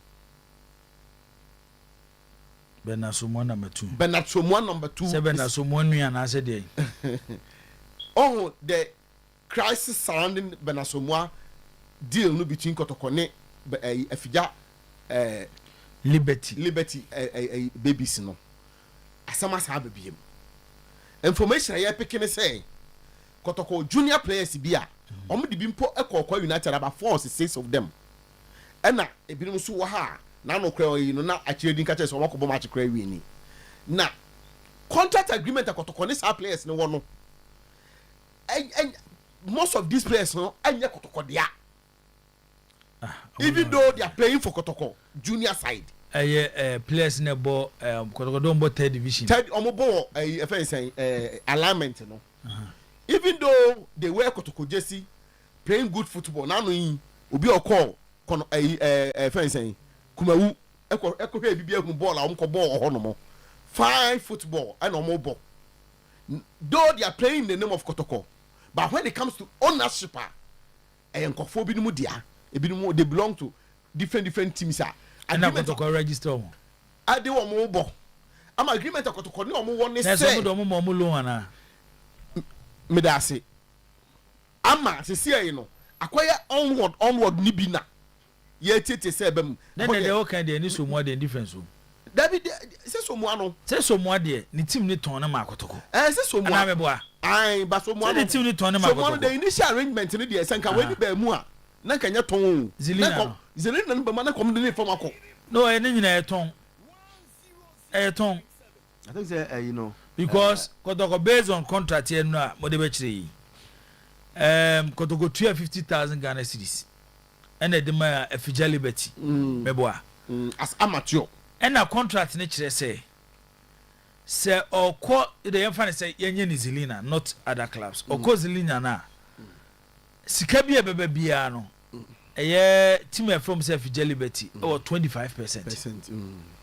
Into another say the Kotokona never the highest percentage. And any team no team can say we mu dia wo kan ni so mo de gab na wa boss I don't know when who see so mo say senior senchechemo di be say tina make say who say Zach mu ye well versed in that area me de kotie be kana matina me be kama nkofati bie me de na kotie be kama no sa transfer sem no me share down ha me ho be place but no cre ye me tete ni say some of these players ba ko bi kra de ye say ono kra de we season ya wo ko for no mo ko United no ba ko bi kra de say mo wo na mfofo kakra wo ko a mo de munko bisa wo mo ba ko bi kra de ye say abia hye kra no a ye say wo we season na no ahwe kra won si kotoko kra pabam na wo ko eno no da ho de wokotoko na mu nso no boss yetete se bi wo nso so emu nso so no amanfo de omani di akire won se nana echedin in the kotoko new youth policy no say omo pese omo set up a youth system one ebe beef up the team no itself. Two, omo be be spread it across the other local clubs no. Then three, omo de ebi akwa amano ne wo de wo na wontimi nton kra na fa na team no na team no entity no na team no omo team ne dia na onward no na wo miemu kakra ebi onward no we no between 25 and 30% na abroche onward dey say ton bi $1 million na say 25% a utumi say wo gibibi kakra kotoko new youth policy no it is geared towards that direction. Now the man for a raising red flag enyina na say most of these players now and they on form part of the Kotoko youth team no they are not the properties of Kotoko. They still hold allegiance or ownership to the various clubs na dom Kotoko who am conform from dom buy no. And on na boss I say in some kakra wo ho a ama and so a raising issue among for say Makotoko ento nkosua ema abobi enkonkoda so unse yesi abobo hotu akoko hwede na so tunkosua na obi akoda so no Makotoko ntunkosua ema obi nkonkoda so nti eno so so wo ho no mu a nti Zak mbe ho adwuma se de o sika no menye eno ma wo na ina enra wow abeyi menu abeyi faithful for general secretary ede kata babo ntin say 13 different Kotoko supported groups omaba together say Kotoko supporters leader chairman Solomon Fosuware aka chairman Solo edina oni mpanyifo say omo pedi ama the global body na say omo so mate no so omo nim no mbo omo hu musuo na musuo bo omo no pa mo ho asem no mo di the damn circle chemu a ene ejabetom se o mu nim no mo bom ho musuo na se the name circle say global supporters council o mu ni problem global supporters union o mu ni problem name mo global supporters circle and as a global circles council and as a global circles union and a global circles the moment the name circle baba mu de ene ejabetom and also omo issue press statement almost 13 groups no and the sign na the hadwen a kofo bi san say on say your group be from global omo de omo anfo man ka ho enti global fund de omo mpene so ana ba say we the WhatsApp groups de ko share I say global no so omo nya WhatsApp o so mo ye djuma wo omo de omo djuma nyina wo X X ni honom de nye ni apanyin no WhatsApp omo de official invitation abrem so omo hia no official invitation abrem omo de ama me omo de ama wo so omo hia da ba ko wo so me ne wo nko a some me dey omo so mbeso oba honom no di nkomo meko oda mo bia mo mfra meko da be na be ready na mfa mom oh na wo X wo ho me wo ho edi be na yusu edi be na yusu de unim na oh edi be na yusu de unim na so unim edi na menim kana ma for go follow Kofi Witi na me yusu Kofi Witi mpacho en na okay agomi azachina OX uni o we say Kofi say o bi wo ho osude edi be na yusu udi be azudina Said Alasan or at Zakito edi kaniye Said Alasan and Zakito okay kana ma funfulu eche di so e wo ho ba me nyusu unyusu I don't do X sa me mental peace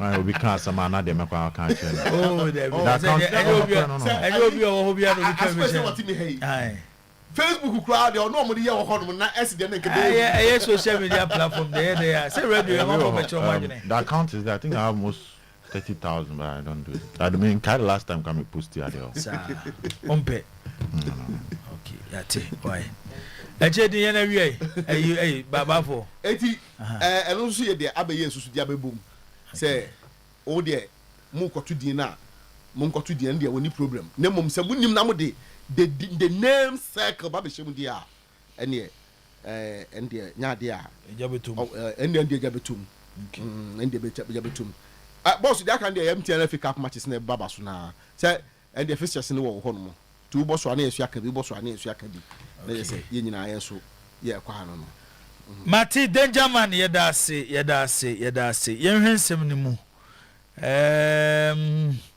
mami sha semfri Alhassan Said Kofi Zakito Zak mami ntiwe Jibo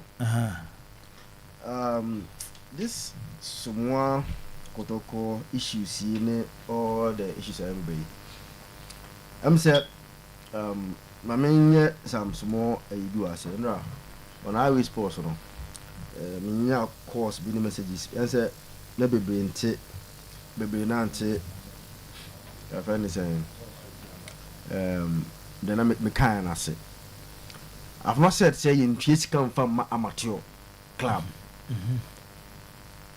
but what I say is in tono and see the money you are supposed to pay no it should be training and compensation development. And for example, someone could have paid 50,000. I would try him, but it should have been a transfer fee. State is a transfer fee. Yes, sir. He's an amateur. And the team now offer no. Or much I said, no calculate say, oh, because they develop him. This money you are paying a training and compensation for the development. And on one in him because an amateur doesn't yen turn ya command on one transfer. And you know the only benefit Kefija for the Benyani is a Sisianki Atoni, you know, they will get training and compensation. It's your amateur team Nisika by Antono. Do something after the eye clear. Mitiopa. It's clear case example a Rio in Gumuha. Liverpool to Chelsea to Liverpool. Sorry, Chelsea to Liverpool. Whatever Liverpool pay no, a training compensation. But yen omon team tonu because ni age no. Yen toss her player no. Ba ayi enra na me force na asenka ni pe onko be kasa but ozombe so be kasa. Or say if the player is from 16 na ni parent ema consenter otimi sign professional contract. Jibo, what? For you see, Jibo, me say about the contract he signs. So what I'm saying now is here buying the transfer na make want him to see. For example, and now we can Isaku asem. Isaku Stefan could not have sold him to. If anything, sporting. Until Omanya any transfer fee or sporting no. That be the money they got in a year after the 18 no more ton no ma. Leicester no. David. The Portuguese team no. HS come the Stephens and Prince Oman. But that amount was not announced. It was a transfer. Yes. No transfer fee. But they got money. And Omunya no send the fee. And I'm training and training development fee. But the big money they got no. I from time now di 18 now wait for no turn no come out. You know Omunya is kakase. Eti sanity enti skadi wuchi ama amateur team no. But I training compensation because there's no on transfer. Emma no me way example no friend say Estevao ne Hendrick example no. Chelsea call Palmeiras no. Because only 80 no. Because Brazil team no ndom koye training compensation no. I don't say you be able to no. But odi 18 na na take effect. Okay Hendrick. No a system. Real Madrid don't think koye almost training compensation no. Omo agree say o dey help no. But odi 18 na it almost turn about 2 years time. And sana take effect. Ezibo sana nke se somewhat no so based on how enyama koye no. Eno na a friend is saying the above we care about kotoko youth team no and when I'm ready the issue was say Oma is high mistake no once again at the youth team with some. Yes, about 90% of the players. I've confirmed it. 90% of yes. Say, now instead of say at age of a 13, a 14, a 15, only 2 players at youth team and over 17 years. Yes, youth team no. 2 players per any over 17 years. That can be now below. But about 90% of them in your got to compensation. There be where they transfer. So be so player our training and to kona go peka krama. Anti Kakano, what they should have done was that Saka Kakano should have been training and compensation, not transfer. Now what they have done is that they have transferred them to Kotoko with an onward in it. More documents on my sign. With an onward. The minimum why they made all these elementary mistakes. They won't know because from almost side. Yeah, sure said no more moving calls from the Kotoko Secretariat. Almost side, you know, the story that they are giving is different from how I see Huno. And I personally mean the administrative manager, Edin Komo. And I'll say the release letter between the 2 clubs no. Said the AC can and yes, and what was agreed no and yes ana ye ka no but we were speaking to the contract we saw yeah and as no there almost everybody here was speaking to the contract and me kai me in commodity ya he even stated say that release letter no we use here to register the boy at the FA. No sir, when you are registering a player you can only use release letter. You upload other ABR no yeah between you like so or your professional player you upload the contract. You understand? So you amateur and there's no contract. T1 you know no we are not upload no the so eti solo tete registration na yenye bi oh sale yellow so where registration center we amateur there so eti based on sa eyi na eba wonten no agreement no mo ye no that cannot be uploaded in the system because unu utemi ye metie pa yeah you can know about zilina no I don't want to upload no system no and kind document that goes in the system. That was a contract between the 2 clubs and no system no so the only documents that can go in the system and a release letter na omodema akotoko no and the boys if based on Kotoko saying they registered him amateur no the T1 form now be fill number upload say yes house na aye omo registered as a professional then the contract that he signed and no upload meaning say so the question is at the na omo transfer agreement and the same time a release letter. And that's how you do it. Oh, but say release letter there. Release letter. Tom player. Release letter there na and state details. There be any BB. What you do is that Oyerepa FM have successfully transferred Solomon Carter to Zakito FC. We wish him well. Thank you. No one sign it. And we simple. Sometimes and bro 2 lines. Na maba be agreement no one chain. The agreement no. Honor state the figures. How much you are selling him and on one transfer now. You know there na enko TMS no mu. So what I say. Anything I no more release letter and that agreement no one chain because agreement na enko TMS no mu. Because there are certain elements there. Mum pese e be known. Yeah. So since be nyamanya be we chira I know they don't want you to be known. Enti ana enko TMS no mu. Enti I want to believe say the okay no yenya ya course no be. And they are also giving their side of the story. Say one, they register the boy as an amateur in the system.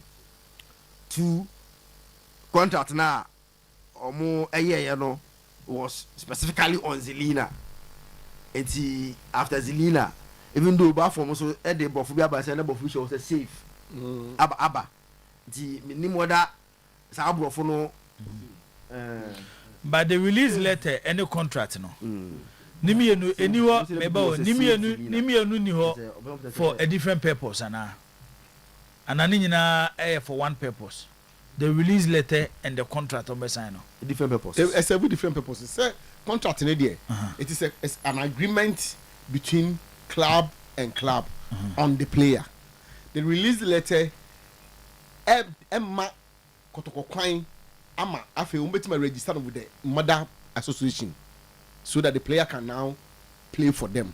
Into release letter na Kotoko de baka chere GFSA player we wabe ye player na we mu na de ne ma yen na krata omo di ta chere say ampom de na ma yen enie na FA na register na ma wo mo. Into the contract part in there between the two clubs no which no they can decide not to make it public. Okay. Tijibo, what can first time now when Feyenoord was Feyenoord no. Na teams no training compensation enyemba more no. I'm just a football for no my football channel mutie. So the coach player no ko be bia na jerseys ni boss. Yanto and tomorrow say obema no. Jerseys ni boss ni you know the amount for you to go and train another player. And FIFA and now I did training compensation aba.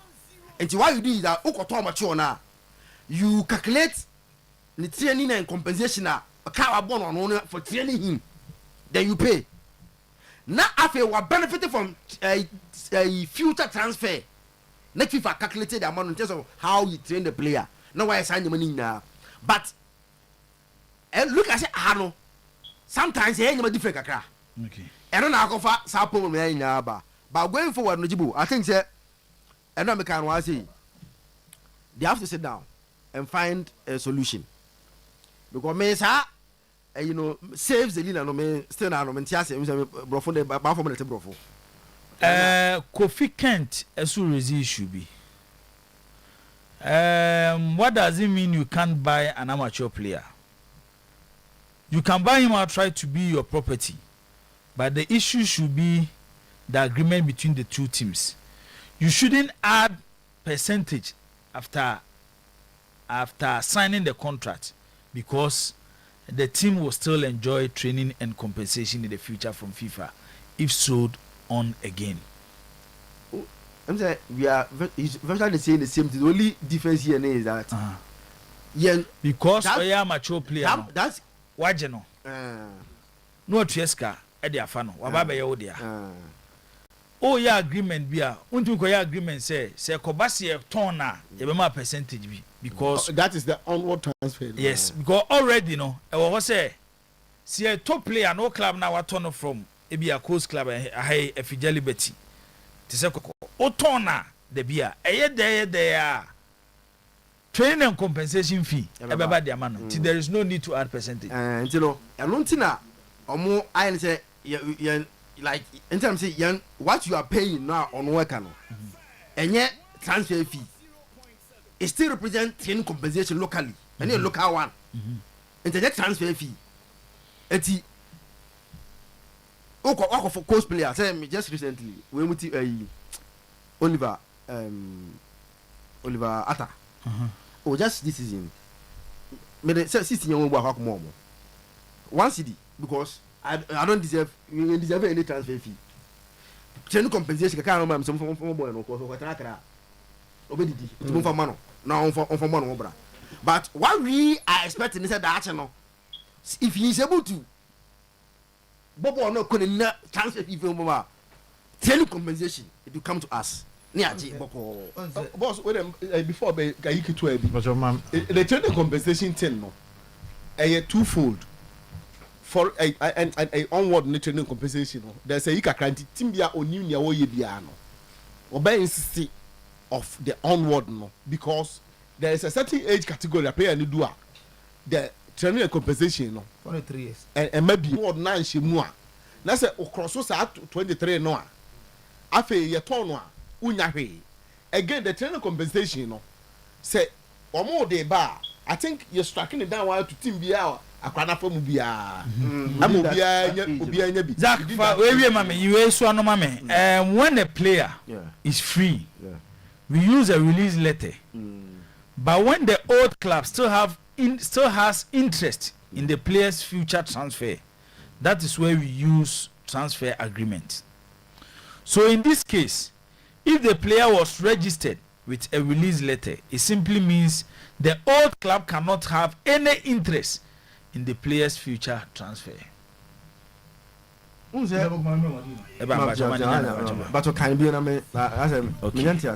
when a player is free, okay, we use a release letter. Yes. But when the old club still has interest in the player's future transfer, that is where we use transfer agreement. So in this case, if the player was registered with a release letter, it simply means the old club cannot have interest in the player's future transfer. And this depend on, for example, in this case, nanka somebody release no, and has a different transfer agreement. I won't change. Even though Mramman can go set this up, I don't know wait me, I'm a release. For example, this is in about 3 or so players that I standing in to transfer Premier League clubs. The release no goes, then the agreement on different. Because agreement now more you know. But so the release letter and the register now. Team be release letter and the register player. Then you upload the contract. But American agreement no. You are uploaded because there are certain elements in there. For example, FIFA your number payment FIFA does not accept it.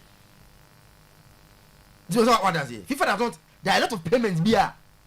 They agree to do FIFA accept it until court system because it infringe on what FIFA is against. Based on the work in Kotoko, FJ Liberty. Why not a yard foot? I cover problem.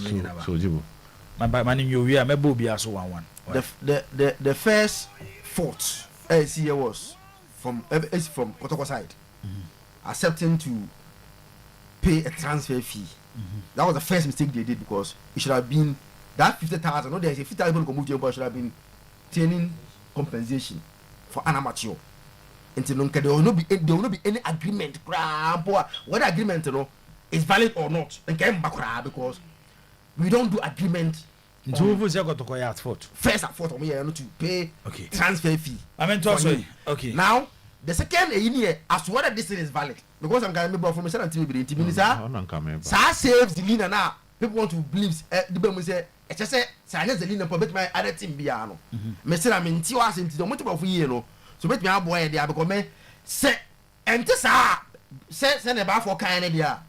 Then it makes Kotoko's argument valid. Say you brought him purposely for a purpose. For a particular transfer. Transfer, that is the Nina. I don't know Ambema, it makes this agreement invalid. But I say Zakito, Mammy Tio, but not men Kosia and about for. Okay, so I know I'm in commodity for this Benasoma transfer no. Na and 5. Send you our car 5. I said, Diana by the by. And no crab or my coffee in town.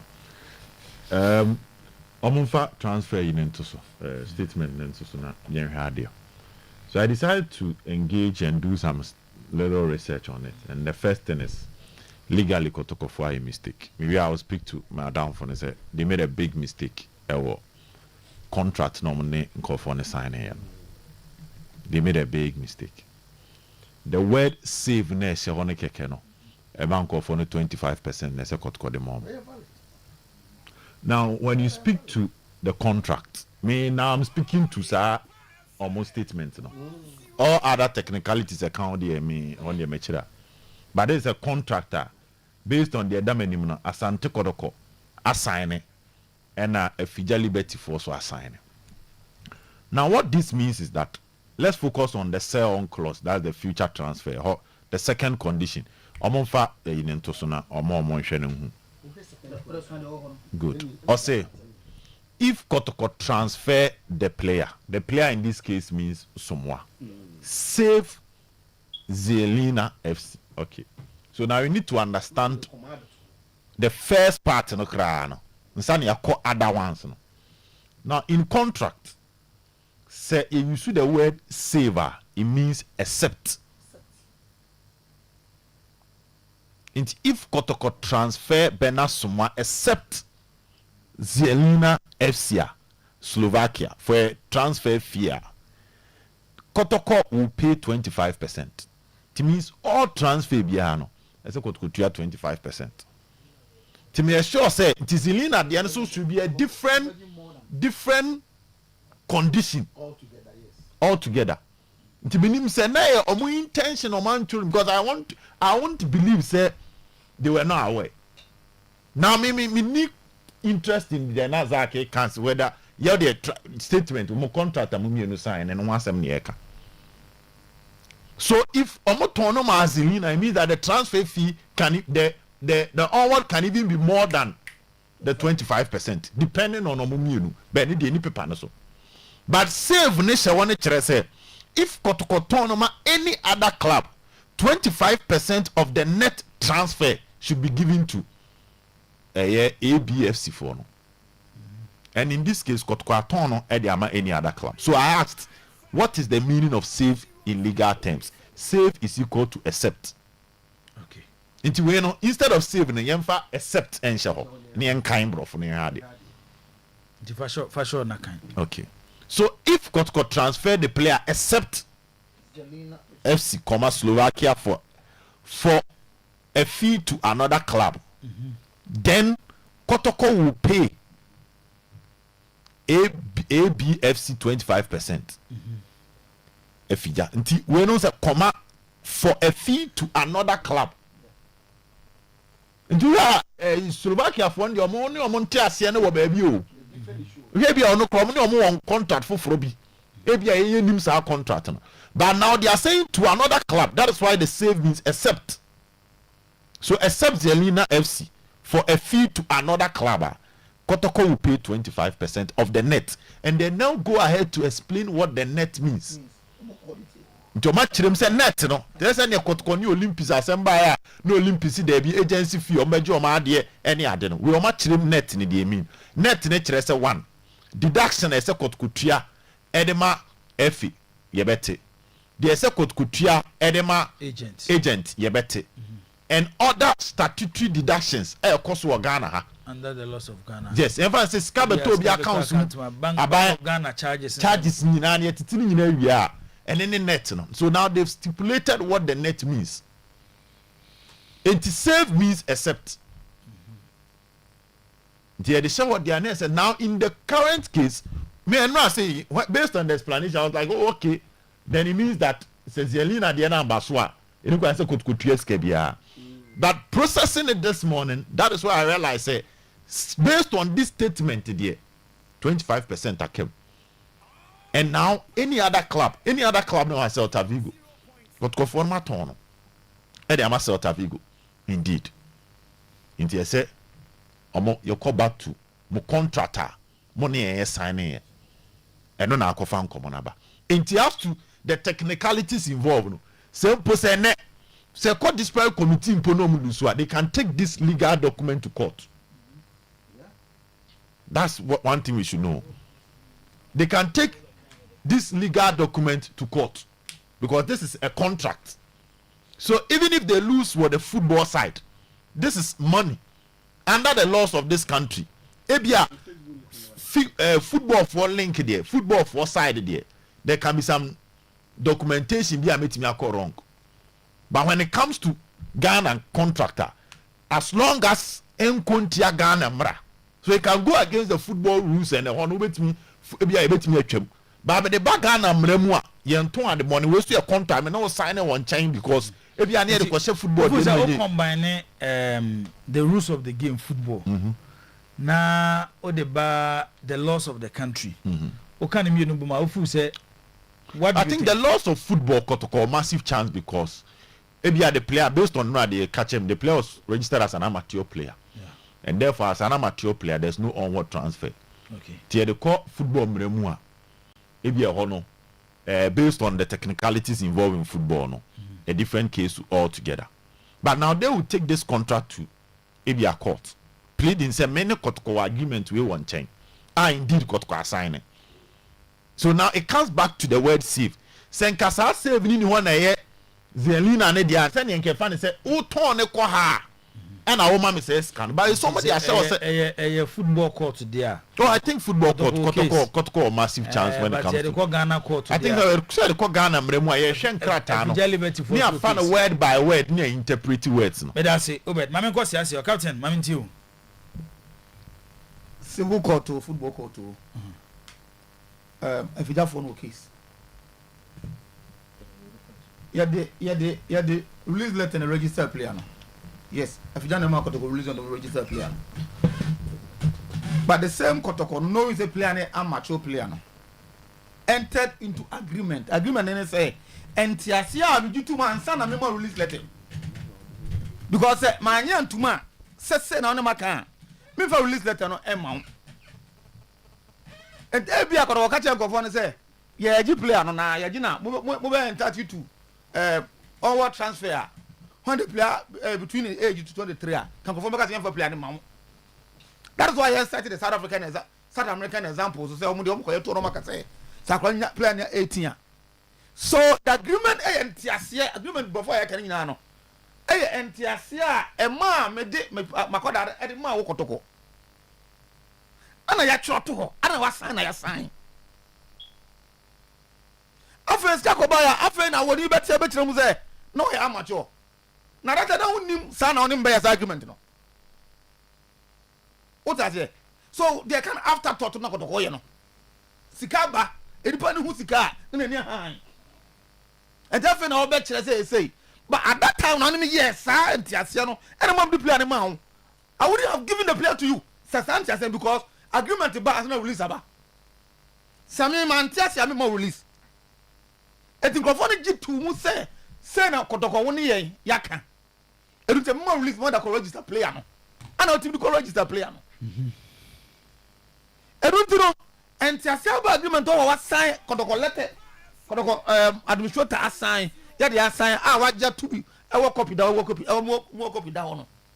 Say akwara akobo mu a enya afei na wo be kire say na akwara da wo de na ma me no. Now we amateur. And of course, you talk at the time we 18 years. 18 years, it's a car, and I yeche. And they demand and supply, and a boy more. How? Now go here player. Okay. Up, I use team in my. Okay.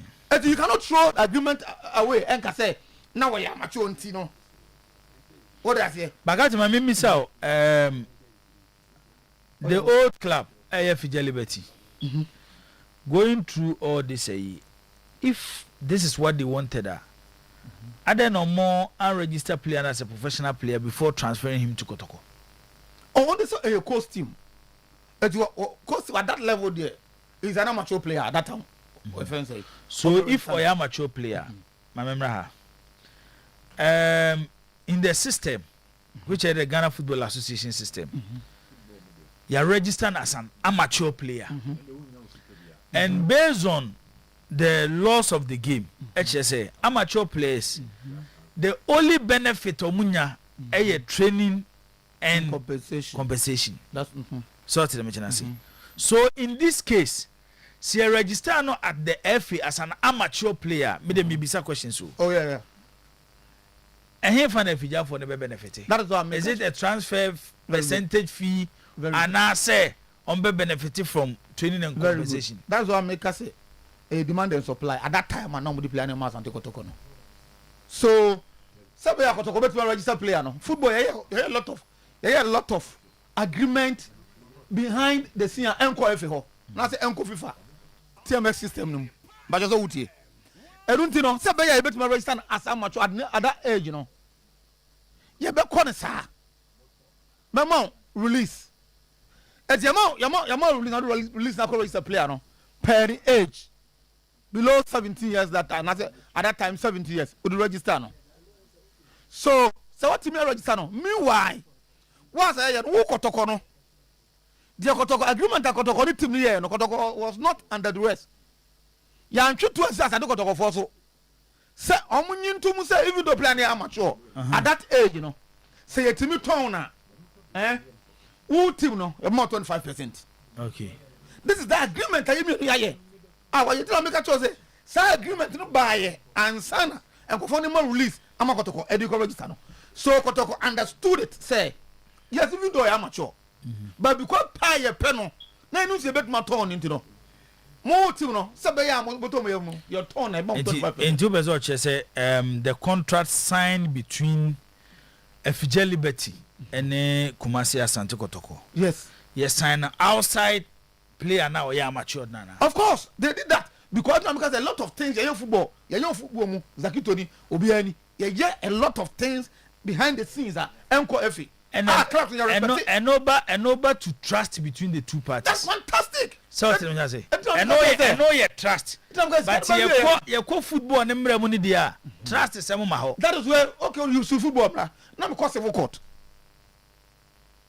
What I say? You football now because I'm running. What they also say is point number 6 now. What I say? In case of any dispute, it should be handled by the GFA and FIFA. Well, then you know, that's how the whole thing is. We've done an agreement. That agreement abandoned. That agreement abandoned. You know, me to say at that time, Ebi Asante Kotoko could have used the amateur nature of the player and also the correct agreement. But with Asante Kotoko, come cancer some change for now, and come release player na mama na. At that time, Zelina Bita baby, yeah, can player no. There's an offer. Ebi I show document the player just at the end of being. The player na eko. Ebi you so called platform. Nti we ye emi no ye gie hudi. Ana ya dachi asem. But football mrane de. Enim say na ese eko no. Nti say ye trust. Ena Afija Liberty enya ye wa Asante Kotoko mu. Ena Edru stage a de no mumie no mo hwese be na somua mbeti transfer na Mexico ba. Ena o matimi a transfer no Mexico ba. Then na bezo chese Kotoko breach the trust between the two parties. Omo de mrane sisi Afija Liberty. Sikaba no ana okabrani ani han. Our council fufo. But this is the agreement on entire. You don't know when you player no. Other than that you can come for them. Sanya Kotoko kwa team our Ghana. They could have used any other team. It's okay. Kotoko so mtia say ya. You try hard in we. You try be na we. Because at the end of the day, at the end of being a person top player no. You see the point? Mamefa we mra na say Siasia is talking emotions. The reason why contracts are deposited at the GFA is for dispute resolution. Anything else that is not deposited at the FA is not known to law. Me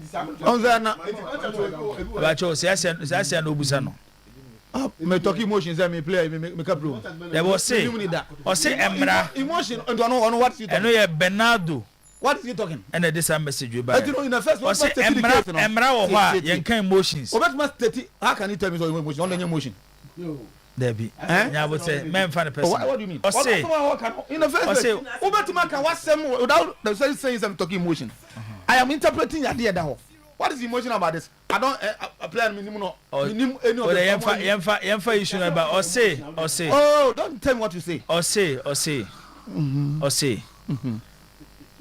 Dear what F you know, and no yemra.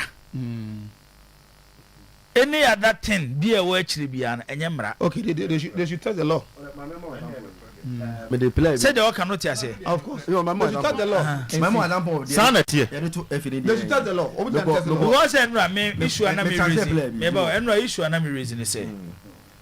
Yes, when you say big clubs, when it comes to Sanyo Manyomo, I know more advantage.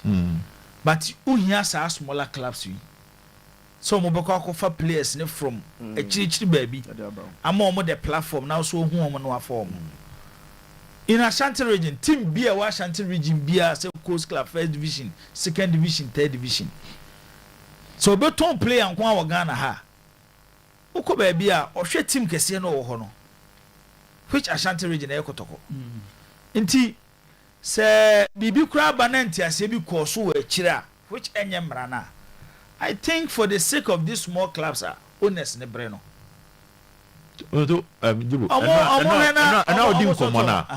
I think Theo statement no. The interpretation I mean you feel kotokono. And what this document no changes wo. Tida said nipa no sign ma kotokono say hwe because number one, who take kotokofo na the 25% was supposed to represent Zelina no. Nti akwa ete say boy ni amateur ni e fa no. Amateur de senke ma training and compensation ni afa no. Ye no ni asem bia na ache. Asem bia be mense e ton na enam so ye wa amateur club ni FIFA be brew compensation. Eni FIFA for. Ena nti ase ko so boy no wo deal. En manim ya deal na ben. Nti se deal na ben dia. Yempe contract bi won chen. A se deal ni bomu a. What I say? Cause ye dey na brown or deal or oko. Nti in the interpretation of Kotoko, this 25% was supposed to represent Zelina no. Not any other club be because omo terms never. Any Zelina there no. Omo offer bi wo Zelina ma no. Nti omo fu say Zelina ne be mo a ofa Kotoko mu a na ofa Kotoko na akwa. Mo be ma 25 because say Kotoko and sometimes say a bigger club no boa. Ma transfer fee no cost. It's an amount of no koyo mo enu nti no mo sign krata we but the tone but they only have to refer to good me the content of the Matias nti enu nti na mo sign krata we the tone chain send Zelina ne buy na ne atia mama nti no mo stipulate all the conditions so now Kotoko no say Zelina na amba so na any other deal baswa oni uni nkrata bia let's say now they come to the meba nyabote mambusa question bua Yamfan send the transfer in Zelina no koye. Ena Kotoko register player na sana amateur player. Ene nka no mutwa nyina mu no mama mom send the entiase ye nya. Come 25%. Send the anu ye mu entiase. There be onfa mom say. Now they come to the krata. Ena krata na save bi aba. The Zelina dey ankometua. On entiase. Ye no want entiase mutual understanding. Tio. Boy ne ko be justify you. And no na ma Kotoko for no kra no. Current one who said matter. Oh, 25%. Boy ni be boy na justify obi na recommend na ma Kotoko. Because and I Kotoko for so omra no me training no more. No justify. No, justify. You be high, make na make no. At 2-4 pack. That day me Kotoko sa Kotoko company for me answer me. Opogunti. George Kennedy. Ana akwasi apia. That was when they told me about this player. No me captain me follow someone from the Poku until when they come to then ask someone hold on the call enti be Poku no obey observation enti obey observation me di man use me man me mean omo observation we no that is where this deal buy so Kotoko for the feel say our agreement with you has to do with Zelina no enti I know the nke scan ba ya dey be fa akire e dey amamo near the krata we here ato so sagidie na omomienu nyama omo and a boy na boy 1 year wie Zelina bi amba what's about another year and I am Kotoko ye Kotoko de obeso mo kire ne say omo na ton no enya mo deal no omo de no koy omo ton no asema Kotoko beso mo kanyina ne say player no omo register na sana amateur player say abedu technicalities at the FA he was registered as an amateur player if so amateur player there say a turner affinity the woman say a training and compensation nti sa contract na I say ema 15% no 25% no enye adwuma ne enye adwuma china eno na that is Kotoko stance mama say wa say means around but your mama kind message we or say how can a club pay 50,000 Ghana cedis transfer fee to amateur player and still pay 25% onward fee eno every mama say wa ho na or the message we e de aba no mamika say na yeah so more disagreement for example this agreement we enko FA you understand this agreement is not at FA this agreement is between Kotoko and FA for no and what they do is that for example may have sold player this year. Na oye free. It's a contract because say some money percentage be. But I don't know. Enyam bramutino. Enti mfonko efi. It's a moment ya. Mindunko efi. Back and check my mene you see for last and chipsa. When it comes to transfer of players, Ghana had the minister say, "Oh, can't wait you see for last and chips film." There say issue I discussing. Chipsa experience be that. And young here on also view, and then the understanding of a issue that was CA. We are seeing in our 6. Yamuakwaba no pay at the bar. Weekend edition of today's sports or a radio or a TV. Say be able to there. Oh, okay. Tina mete unkache. Oh, me hoye pa. Okay. James, may I show follow a year sumwa ene Asante Kotoko issue a apija sisi ewo Ghana. May I show the echi kakra. Me share then the echi at least ma home from asum kakra. Okay. Eti home from ana afo asum kakra na bacho nchechemu be na betimi di amaye ewo kakra na afo asum no. Efa area there sir. Area my one area ne baako and say okay. At a point Somoa ye classified as amateur player. At another point there is a professional contract between Somoa the team our boy omodene makotoko ye Efija Liberty and Asante Kotoko. And another point you say you register Somoa as an amateur player. And they are turn Somoa e coach Celta Vigo. The team Efija Liberty say there was a contract between Omo and Asante Kotoko. Omo ye entitled to 25% onward transfer. Asante Kotoko say player no more register as an amateur player. And to say a tons a player ne dia a training and compensation. And they say a year Somoa teamer. Now Bansa no Bakotoko ye Efija a year Liberty no enya. Enti say na semni enti munchechimu.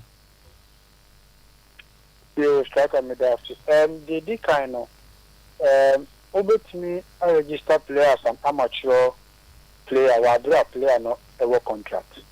Also, the contract no quietly different from the registration. You can be contracted to a club and you might not be registered. Or you can be registered as an amateur player whilst you have a contract. In Toronto, if from Sobian said that in your house. There can be a contract between teams if player no classified as an amateur player. Between a player in a club. Player in the club. The club can decide to register you as an amateur. Okay. But what about club now? What tone or the player na makotoko na?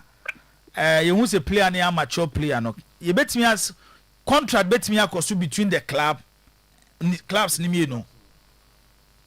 So you see, the club-to-club agreement, you know, is quite different from the player-to-club agreement.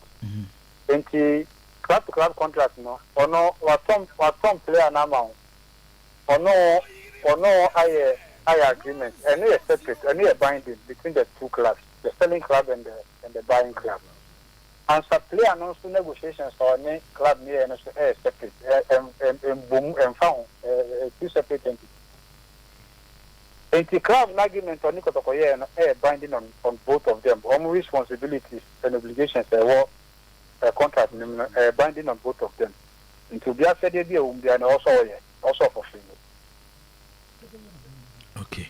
And the Edu say now amateur mem if there is a contract between two clubs now. The amateur registration the registration has to do with the player and the current club now or one. But the club-to-club transfer agreement in India, the amateur registration has nothing to do with that. Okay. And in this case, a contract is being signed between Efija Liberty and Asante Kotoko.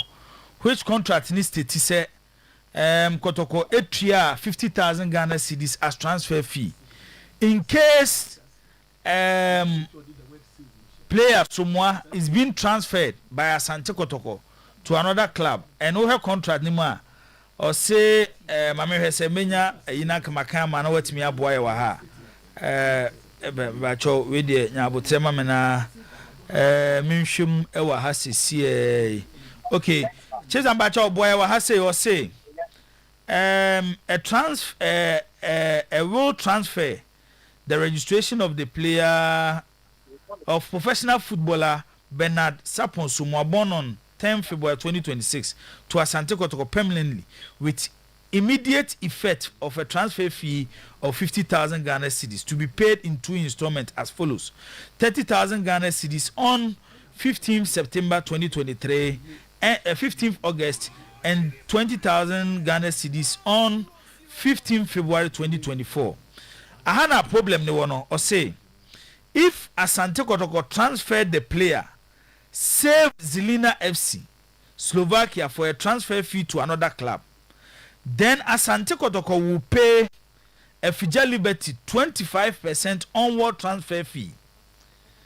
For the avoidance of doubts, net transfer fee represents the transfer received by Asante Kotoko from the purchasing club after deducting A, the transfer fee paid by Asante Kotoko to Asante Kotoko for the player, B, any agent commission paid by Asante Kotoko for transferring the player, C, percentage due to the GFA, and any statutory payment under the laws of Ghana.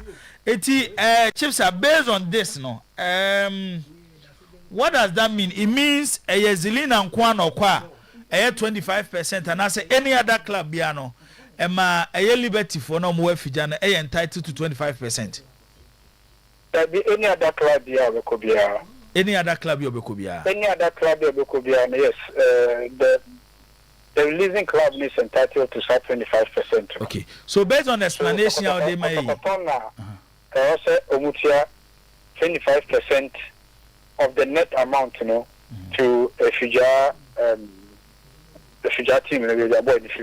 Okay. So based on the explanation, how they might say, I will say, yes, we can register player as an amateur player. But if there is a contract between the two clubs, your top player now, SSR contract, both parties never failing. Exactly. Also for failing. Some terms and conditions now, a work contract no can't here, it has to be fulfilled by Kotoko. Also Kotoko Ediso. Okay. It will be to me say a core FA register player as amateur player. In that case, contract you need to discuss a contract at FA. No, that has nothing to do with club to club agreement in number one. It has nothing to do with it. And they own out there and I register a player as an amateur. You not even register the player. Club it's many players have contract as well register no. Which of course it's a breach of contract because the player no power. Obey me, yes, I take action on that because every contract there no. Yeah, it will say the contract becomes valid upon the registration, so for registration of the player. Most contracts common a year. Registration it has nothing to do with the club to club agreement, transfer agreement now between Kotoko and the Fija club. Okay, my miss out last one. Club bet me a transfer an amateur player with a sell on clause. No, there cannot be a financial compensation when the players are not mature. No. So but in this case, say if you just transfer player, no, but if you was an amateur and I say a professional. Amateur. Okay, then so in the first place, that transfer agreement is null and void. If he was an amateur. If he was an amateur or a Fija, then that transfer agreement, there cannot be a financial compensation component. Okay. May I say, you see, for last and chips, I'm so watch church as a day. May I sure say, they say the money now much and now do a question we so beside chips. No, I know you're more or amateur, but more transfer market. You know, go to Jessica. As an agreement with the club, I want to issue no. Just I mean, yes, you be not here. Hello? Yes, you be not here. Capito, the player from the coast team was an amateur. I no more a transfer to Asante Kotoko. And Asante Kotoko ni team no agree on a figure which is 50,000 Ghana cedis. Kotoko I didn't watch as a tia. At that time na Kotoko no omo year that agreement no. Say omo ye any transfer be outsider. Team no ye 30-25%, you know. So what do you say to that one? No, so in the first place, no, since I born here amateur, that 50,000 could have been turned as development fee, not a transfer fee. Because born status now on the team no amateur. And based on that status, there cannot be a financial compensation component there. So they could have also terminal as a development fee to that coast club. All coast clubs are development clubs. And anything of it for also any solidarity payment, you know. Okay. So also terminal as a development fee and not a transfer fee, because amateur player no won't to me and transfer with a financial compensation. No. But amateur player no, at the end of the season no we're free. Okay. Oh. Hello, Chipsa. Yeah.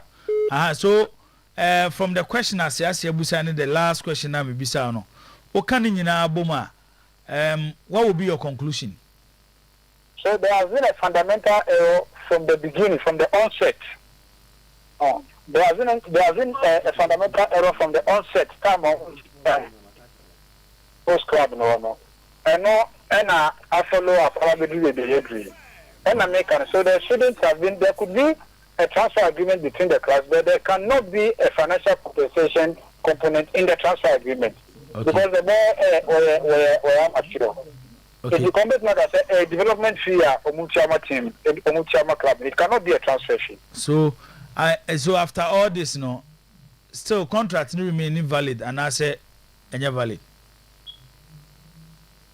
Well, the financial component, no, is not about it's invalid. Okay. Because of the boy's status. Okay. But that's it. You see, for last and chips, explanation, no, I'm say atos we pa. That's it. You go about so this and chichi me ede amaye. Okay. All right. You see, alas and chips, and now you know Edin Ko. Can't me just say there. But football, this why do you mind fine? Contract in the engine. Boy neighbor Kotoko no ba amateur, and a Kotoko register an amateur. It was a movement of an amateur player. And the Kotoko founders of Maka. So the chips are chiching. Good. No, and I'm saying I am amateur. Chips are saying. Boy and a cardia amateur. Because of the boy in his status as an amateur footballer. It changes it. Any other contract signed which contains onward transfer no one. And I'm saying Omoko football more. Omuntimi win case no. But ebi omoko quarter. And maybe a court never analyze it, the contract. Court, if you go to court, they will ask you about the laws of the system. They will use the FE. No, but say, say now, they will take that, normally I rule. It's say, when I insisted on this in the morning, I say, the only thing the Vijay Forum should do is say, I'm find a very good solution. ABR 50,000 ABR is swap because me. If you just want to get big money from the compensation, if this deal is in euros, the money will come in euros. Compensation, a man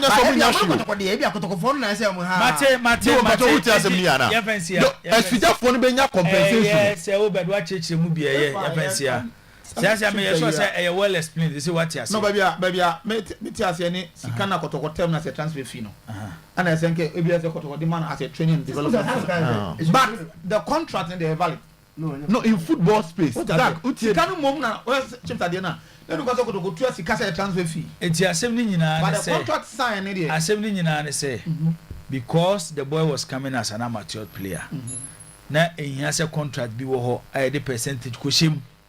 So to them can say they do come to give kushim na ekofa problem ay dey Nti that is the explanation. Yen to aso baby a wo bia no. Obetimi ede ato aso ewo baby a wo bia na ha ayo Oyerepa 100.7. Yamfa ya last year na yemati for mrem na afi anam say time no kwa da bi yamfa course na yensori so 0322494401 0322494771 asem na wu yento asem we su biem case die trinity yewie 0322494401 0322494771 ubetimi afre na waba eye dwumadie no eso and abrantie bi pa se de esi aha mo dwumadie so no em se man ka na yi a e ba cho ayi ma mo pe os no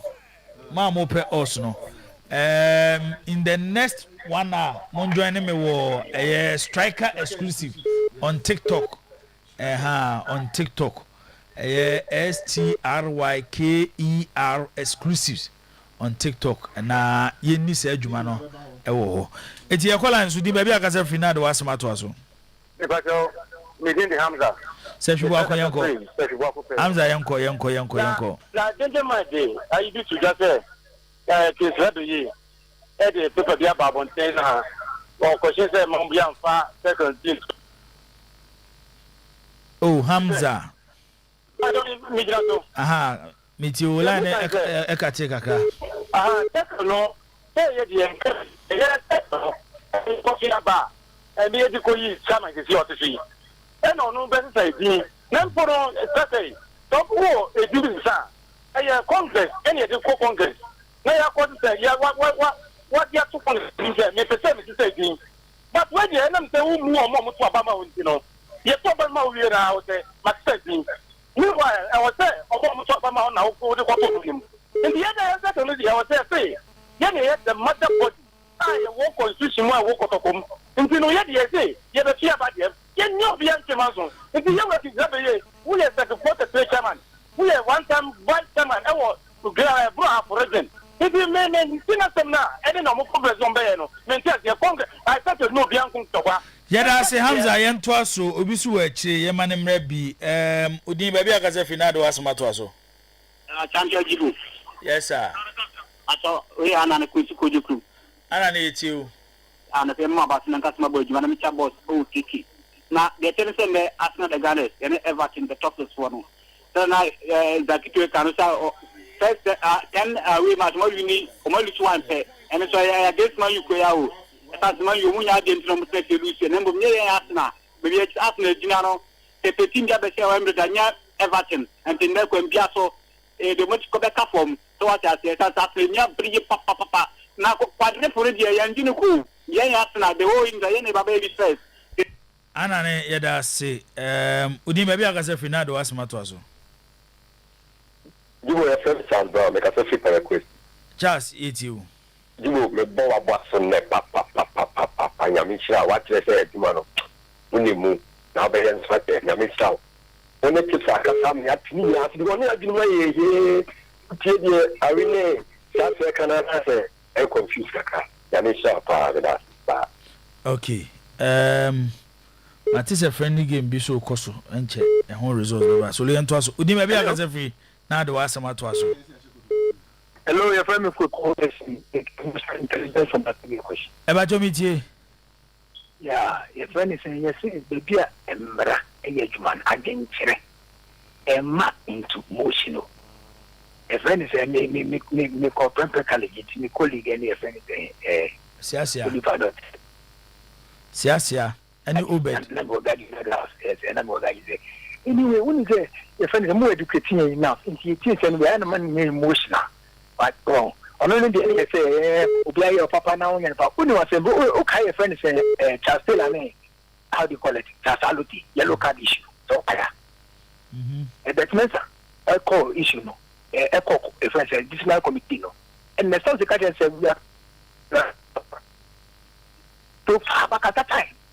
Me just say one resource person after about program one explanation of the mind. First man go think it's just for the but say financial when the bill money e ma company dey now and void na yeah if you want to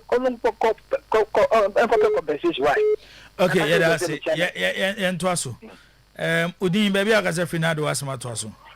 Radina say dey come out of your who ademo. Okay. And somehow. Oh. Na me dey master Kobia kuma se professional asante kotoko kuma pema pemba. Okwade na ne. Papa wadawruma. Na say players ni team o mo team so no. O mo tutu ne mama yen. Supporters yesu. Dani den ne dey ka say the ha for no mu no kotoko yen tumi for mu da. Because dani den akotoko yesi ne die. Na so o mo tutu ne mo kwanka me da so bebre. Okay, Amos, as a spice specialist, yeah, that's it. Special birthday to Lydia Entry. Or a petty number 2. If we Steven Nana Insia, aka One Man, our Duisburg in Germany, and also in Fair Fidius name, wish you happy birthday. Udin baby, I got a finado as Matoso. I have you about. Yet you. Na dia me tia mo ne gbapa mo mo yo my Ghana kuma se fo nyina na me fira mo nti sa 25% na chefe ka nti e ba sa na se bia ye tiama 20% ka no an no ya sempre no fa mo nyina sa na sem bia pre bi ba o mo so nya papa bia ba o ade mo nya te wi o nti e fira mpe no fo so mo nyina sa mai e bia na sam pre bia ba nko ye 120 bia. Alright. KJT money do for man so Joso. Why? Odi maybe I can say finado as matwaso. Okay, emzo a free line so.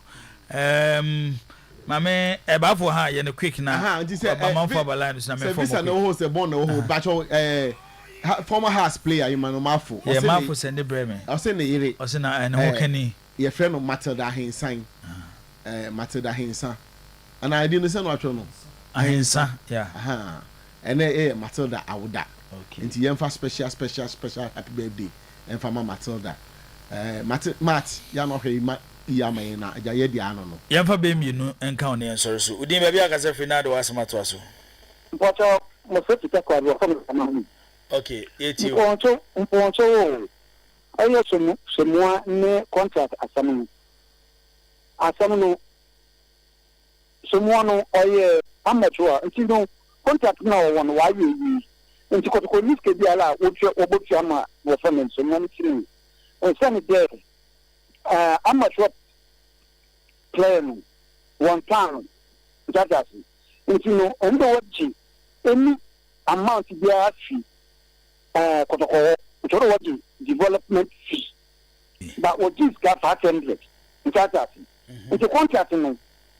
Kotoko atona watena ma dem timi no oni skebia twema timi biom e se me there so what ma first thing na wonye ni no there all that what plan na oben dem 25% ni so obada anu kotoko what mo trade ka poda mo but dem timi no wamba do ojatasi eh sika no so no sika so poncho sika no so no america kotoko board na waba no won hwe no opoti no opa ma offended. That's it, and Twasso. Udin baby, I can say for him, say, Solusi and Fencia. But for some one way be a sewer that could judge. Now, you can't management no high. But I said, what to call senior team tonight that could judge. Emma DBB United, DBB Division 1, DBB Division 1. And yeah, a more bonus side on our 18. Alex Abesha Kotoko Alex Uti Omabesha Kotoko 4-1 awada ko jachi pacho nya botre adai Omasha Kotoko baako pori mienu pori miensa pori and 9 ewo adako jachi o wo de yenka no kuma stadium no makase bia na referee no na adako jachi we no as supporters bisa players no questions 4-1 o da bibiu ya mo FA Cup na o me but duru maybe say we ayi team bia na ho den wo soro chen no be show 4-1 no hokra de be ka se fine any problem say work share Kotoko yi obi anka hwe ko bia ni say work so chen na uti training grounds ni the BB United e bobo Kotoko players mama ya be she mo 4-1 players we so ye can management sem but Kotoko players so omo ye problem I say we some questions 4-1 4-1 no the BB nam team hamo ntia e wa da ko jachi for no de nko an omo Dia nko da bibi for no why so mutim share one. Mo gumu ho anim ase kotoko players. Mo ye nim guasefo. Ese players no 4-1 de bibi. Ese be some questions. Mo nyina mo kan wona players ni supporters in my stadium no. Visa kra na aba na num. 4-1. De bibi United 4 Kotoko 1. Venue Adakojachi. Kotoko. Ti Adakodachi. Man ko de bibi ho ni aka se o wori enye ebi amonom kudi. Enye se susu yesi full squad o. Obi abobi. Obi abo ani wu. Supporters mu hu o ma munyo mu ho. Adai. Eso mbu some questions. Say na mo ye de ene board ne ba dia munyina Galloway. Ko mo nya ma dwi se ti no bebo. The BB United abehye Kotoko 4-1 Adakojachi. Enye se mo match bi kura akina. Mbo we are most akwa na akotwen next weekend dance. Asa no maboge mu ni Nations FC. Na ka mo de mo chi the BB. And Nations na hu o. Mo chi the BB na ka 6-1. Na bi supporters o ye players yi. De o ma ye the Nations yen ko taw mo chi. Amatra me abehye ko. O ma pam supporters no. O ma pam supporters no. O mo Nations no o mo se mo ma. Edemusia na me ya adumadwada ye be se hia na ya to edwumedi a yedi every the studios of Oyerepa 100.7 baby a wo bia na ye da wase se wo kan ye ho every program na hya se bi pem sa abri a ye de eye dwumedi no aba na wiye maremfi se your number 1 station Oyerepa 100.7 ko so aneti na nyoma bibrewa o hwe ye kira kwan a ye wo edum prison run about Bosheba Plaza na ya na manfo busa se Oyerepa any promise no difference o mana adwuma ni nyina no ne din promise broadcasting emu ena Oyerepa wo ena emu ena promise wo Oyerepa no yes ona ye panyini but panyini ne ka chire ni babedi ebedi ka ja no Oyerepa ne ye Oyerepa FM ena ye Oyerepa TV ena promise ne ye promise FM ena ye promise TV ena online yini nyina so bia ye yes Oyerepa frequency ne 100.7 and I promise you 10